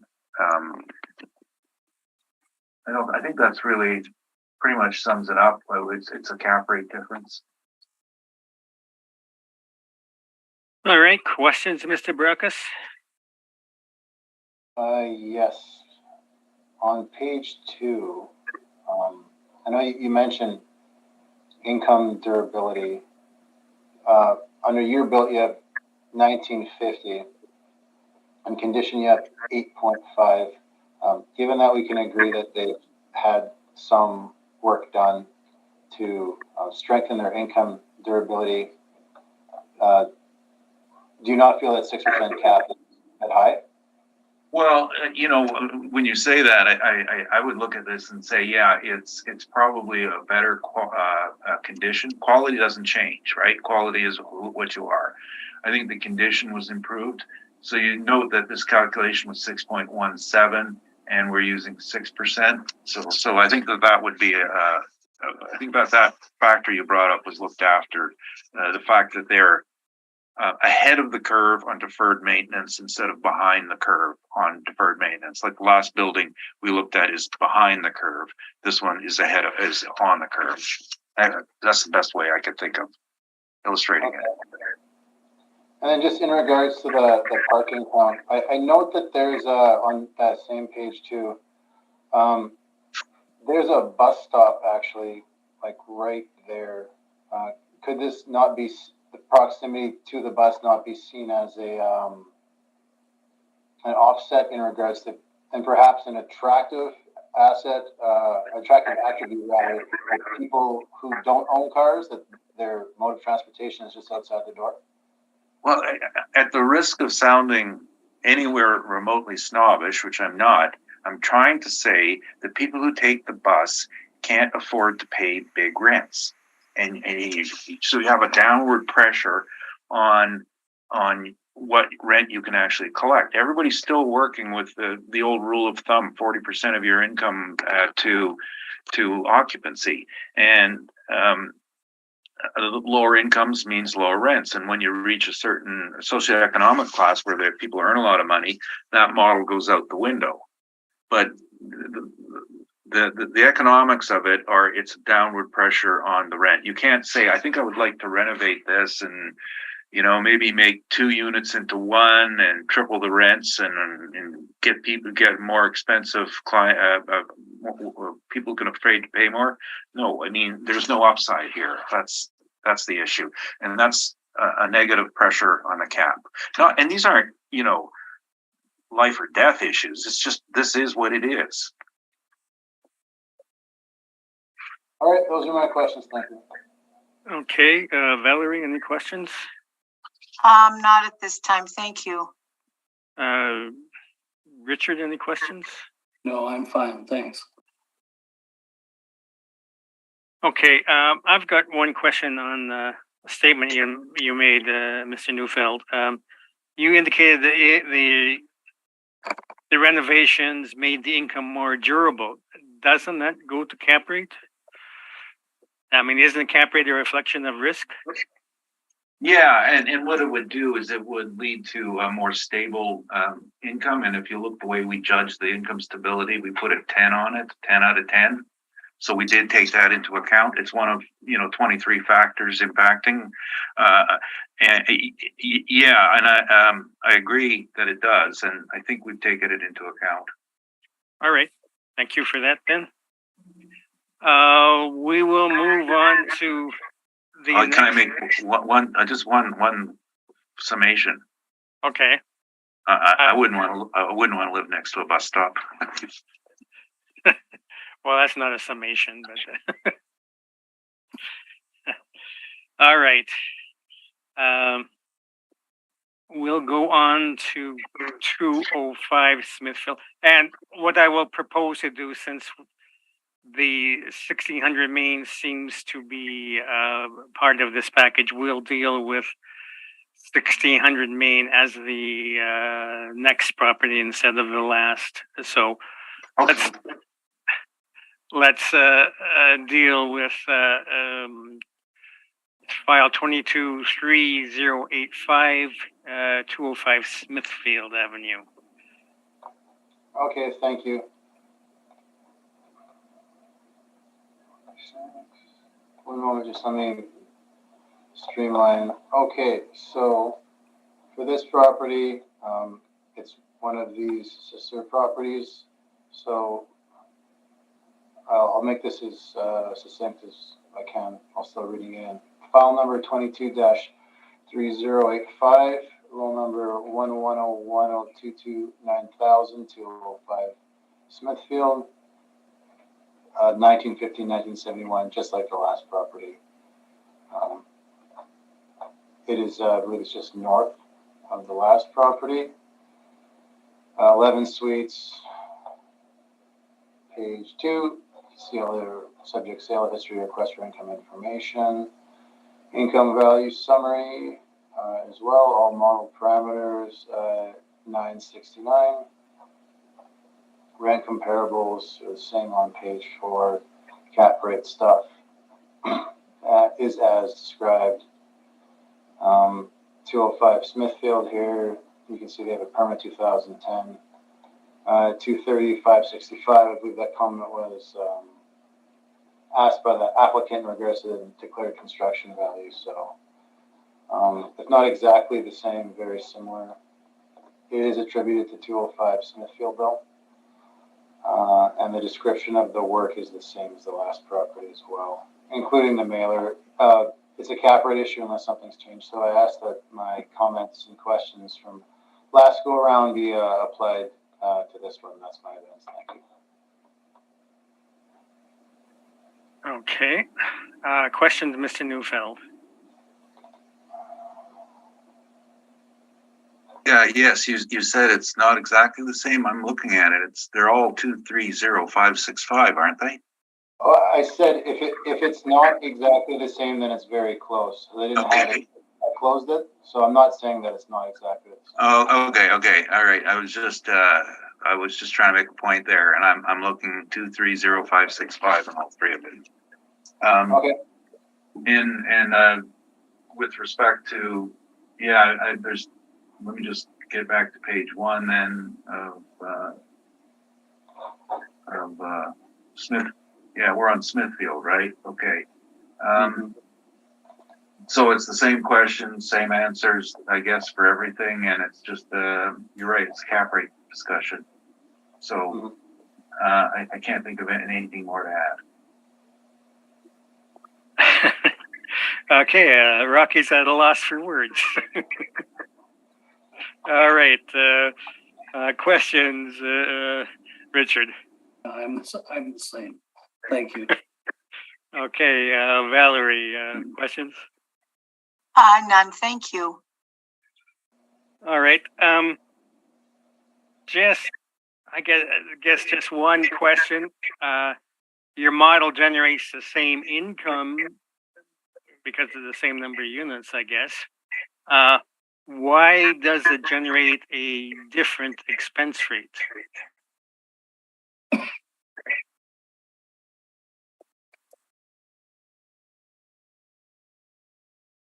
That I do not know. Let me see here.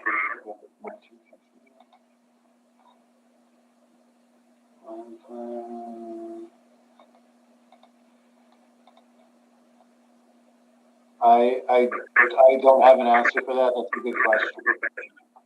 Okay, all right. I was just wondering. It doesn't make a huge difference, but just wondering on that one. Okay, Mr. Neufeld, you can proceed then. Thank you. This is the south end, and nothing's changed. Point I was going to make to you is, you noticed in the lab, the first one in Rupertsland, that the income was higher in 2019 and then dipped in 2020, and this one did the opposite. I think that was a move by the caretaker. That's why in this case we're looking at averaging out instead of that, because it's an internal issue. Oh, it even says it right here. The caretaker has a suite in 205 Smithfield. Okay. So nothing new to add at all. All right. Mr. Brackus, any questions? No questions, thank you. Valerie, any questions? None, thank you. Okay, Richard? None, thank you. All right. I have no questions. So let's move 1600 Main Street to be the next property.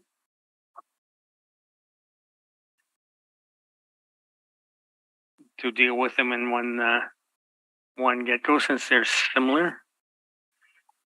That's item 10 we will deal with now. So that is file number 22-3080. So when you're ready, Mr. Brackus, you can deal with that one. Okay, thank you. File number 22-3080. Roll number 11010231000. Got our assessed value $1,025,000. Again, it's third of 3 properties. We're at $50,000 on the net operating income. Applicant actually is as well. So again, it's a cap rate issue for this property. That's my evidence. Thank you. Okay, questions, Rocky? Sorry, I was just looking at all of these, and the values on these 3 conjoined properties ranges between $945,000 to $1,025,000. Wouldn't you think that there should be a bit of similarity between them, or is this like the models?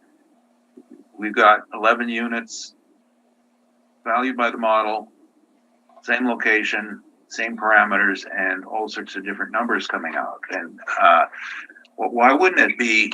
Well, why is the big variance here? It's like, I don't know, 10%. Again, I don't have an answer to that question. I think it's a very fair question. I don't think the net operating income is something that's in dispute, but I can get on board with your line of thinking for sure. Yeah, no, and it was Mr. Harden's question. I mean, the expense rate varies, but because it appears all the incomes, gross potentials are 112,000, 4.2% cap, and then we have a different expense ratio on all of them. Okay. I mean, this one does have. I'm trying to look for differences. This one has 8 outdoor parking. I know the first one had 4, but I get what you're saying. Yeah, but that would then show a difference in the potential income, and they were virtually identical. Mm-hmm. Yeah. No, I would ask that question myself. Okay. That's all I wanted to ask. Okay. Questions, Richard? None, thanks. Valerie? None. Okay, I was sort of wondering if the expenses could be different due to a different floor area, but the floor area seems to be the same. Land area seems to be the same. Well, I guess that's one of the great mysteries of life then. And I have no questions, so Mr. Neufeld, you can begin your presentation. Yes, thank you. Nothing really new. I just, looking at these properties, the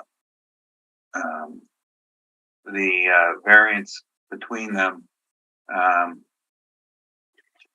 seems a bit strange. Even we did it, and I guess when we did our calculation, as I said, it was probably they moved the caretaker from one building to the next, and it changed the income on it. That's why we came up with different numbers. They should really all stabilize the same, and whether and so again, I got nothing new to add. You could see the permit. It's the same number 230565. I'm going to suggest that there was one permit, but it doesn't matter. It's just a cap rate concern. 4.9 is it doesn't work, and we put the same number on again at 6%. And if I had a suggestion here, it would be one way or another. All three should be the same, no matter which way you go. That is my belief, because it is a conjoined economic unit, and when the owner had some penalty issues when I first met him, and that was back in 2005, 2006.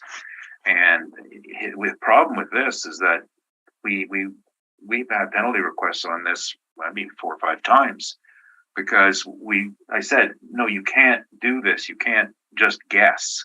You've got to put in your operating statement for all three, because that's what you do. And it kept getting penalty requests. So he ended up telling me, he says, well, look, I think I can split it up. I'm just going to make estimates. So that's what these are. And this is just one of the downsides with our system. So no penalty request. And I'm going to guess that if you looked at some of these numbers, they might be percentages of the whole rather than actual real numbers. So bottom line, our average value is 808,000, and I think no matter the numbers we've actually provided to you, I think that would be the number that would be right. And the assessor jumps from 945 to 1025. They're under a different regiment than we are as far as averaging it out, because somewhere their model failed. That's the problem with mass appraisal. We have a model failure. So I think on the burden of proof, that's going to shift to the lower end. That's my summation and statement and evidence. Okay, questions, Mr. Brockus? No questions, thank you. Okay, any questions, Richard? I have none, thank you. All right, Valerie, any questions? None, thank you. Okay, so then let's move on to our last property, which is 600 Charles Street. And that is item 9 on their agenda, actually, and file number 223797. So you can proceed when you're ready, Mr. Brooks. Okay, thank you. File number 22-3797, roll number 14061484000, 600 Charles Street. Apartment assessed value $837,000. 1969. We don't have an effective year built on it. 12 suites, 10 outdoor parking spots. Page 2, they hand their mailers in. There's a sale on the property, 2015, for $850,000. We're at $837,000. We'll get to the sale. Get some information on that. Our net operating incomes, unless anything has changed, are highly similar in the $54,000 range. So it is predominantly a cap rate discussion, unless anything's different. We're at 6.45%, 837. So carrying on to page 4, rental comparables. NOI is not really an issue, so I'm not going to cap rate 5, and 6. Page 8 shows the MLS listing of the 2015 sale. It was an open market sale. They wanted to sell it for $900,000. Eventually, sell it for $850,000. That was 6 years prior to our reference date. We're at $837 now. I think our assessment is pretty conservative in that regard. So, what's the breakdown? We've got 1 bachelor, 1 bedroom, 10 2-bedroom, and we got pictures that follow that I got from the MLS ad at the time of the sale. And you can see from the inside that they haven't done any sort of refreshing to the property. We don't have any record of rentals, so we didn't make any changes on our end. So again, just looking on back to cap rate dispute, and they bought it for more in 2015 than we ever assessed for in 2023. So that's that. Thank you. Any questions, Mr. Newfield? One sec. My stupid fan. I don't know. Can you hear that? No, not really. Oh, okay. It's right beside the microphone, and it kicks in every once in a while. In this property, was this page 3 all the model? Yes. So we have here 1969 construction and a cap rate of 6.45%, correct? Yep. Now, the last property, 1950 construction, which was changed to 1971 effective, was at 4.9. So why would there be such a big difference? I'm not 12 sure. units, 11 units? I'm not sure about that, but I think the cap rate might be a little bit high if I'm looking at it as my own analysis outside of what the model is cranking out. I'd be looking at potentially lowering the cap rate based on the information from the MLS sale. Well, now, in speaking of the sale, did you do anything else other than look at MLS? No, it sold through MLS. It went through land titles, and it sold for $850,000. So that would be perhaps an indicator that, given that our net operating income is reflective of what they're reporting, perhaps the cap rate, knowing that the market is different from 2015, might be on the high side.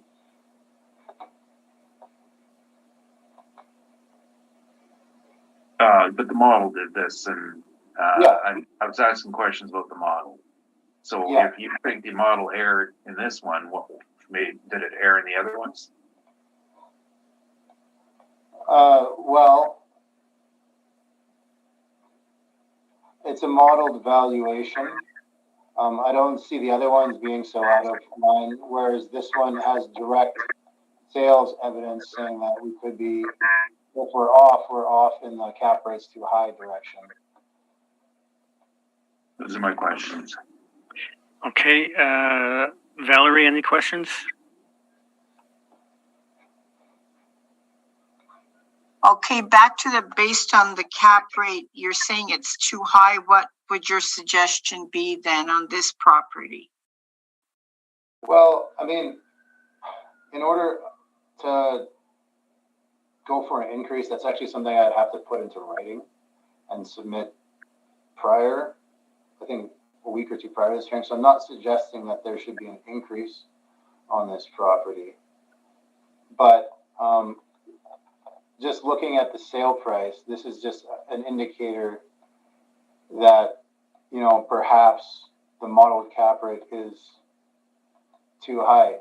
Because, as we've seen historically, apartment prices have risen since 2015. So if we're below what it sold for in MLS for 2015, and our reported net operating income is in line with our modeled net operating income, then perhaps the cap rate would be needing another look. But in the context of right now, I couldn't give you a number to, hang your hat on, but I would just think it should be confirmed. Okay, thank you. Richard, any questions? I have none, thank you. Okay, just in terms of the cap rate then, the previous properties were in West Kildonan, and this property is in the North End. Could that be the difference in the cap rates? Well, this one is it's on Polson, not too far from Main Street, so it's just a little bit south of Inkster. They're actually not very far from each other, to be honest. Polson, I have 600 Charles Street. Yeah, it's like Polson is the. Okay, yeah, it's on Polson too. It's just like Charles. The address is on Charles, right? So if you know where Polson is, because Charles goes like. Yeah, I know where Polson is. Okay. So just to give you an indicator, you know where Polson is if you know. Yeah. All right. Thank you for that then. So, Mr. Neufeld, you can begin your presentation then.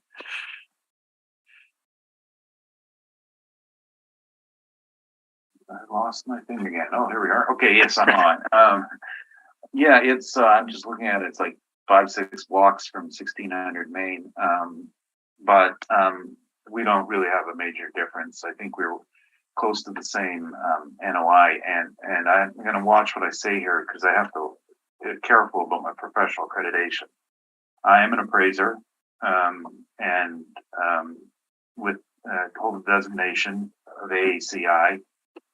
When the owner purchased this, he approached me to do an appraisal on it, and I'm trying to think how I can say this. I was unable to do the job, and that's as an appraiser.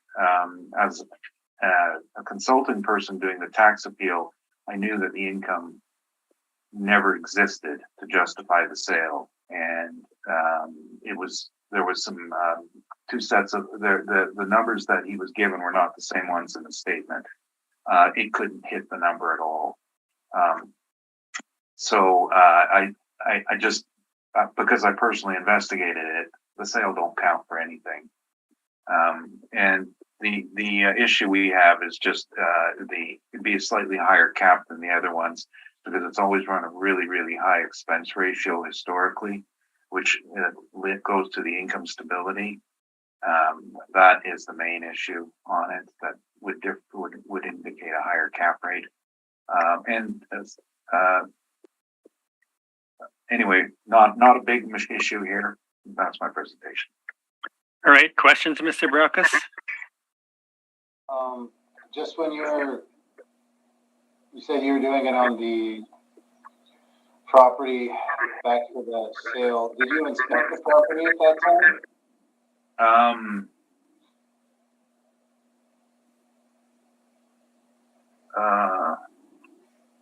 Yes, I was in there. Okay. It was a while back, and I had to remember. My memory works is to put fragments together, and they trigger other memories. Yes, I was. My daughter and I were both in it. Okay. And I know, just actually checking my sales mailer, and I'm wondering if you noticed this during your inspection. You said many upgrades include some windows, wiring, flooring, plumbing, and more good cap rate. I don't know. Not upgrade. Not a single upgrade. Those were repairs. Okay. All right. Those are my questions. Thank you. Okay, Richard, any questions? I have nothing, thank you. Valerie, any questions? None. All right. So then I guess that concludes today's hearing. We have heard all the items scheduled, and this hearing is now adjourned. So thank you very much for your presentations. Thanks. Thank you. Thank you. And we'll have a short 5-minute break, then we'll come on and do our deliberations.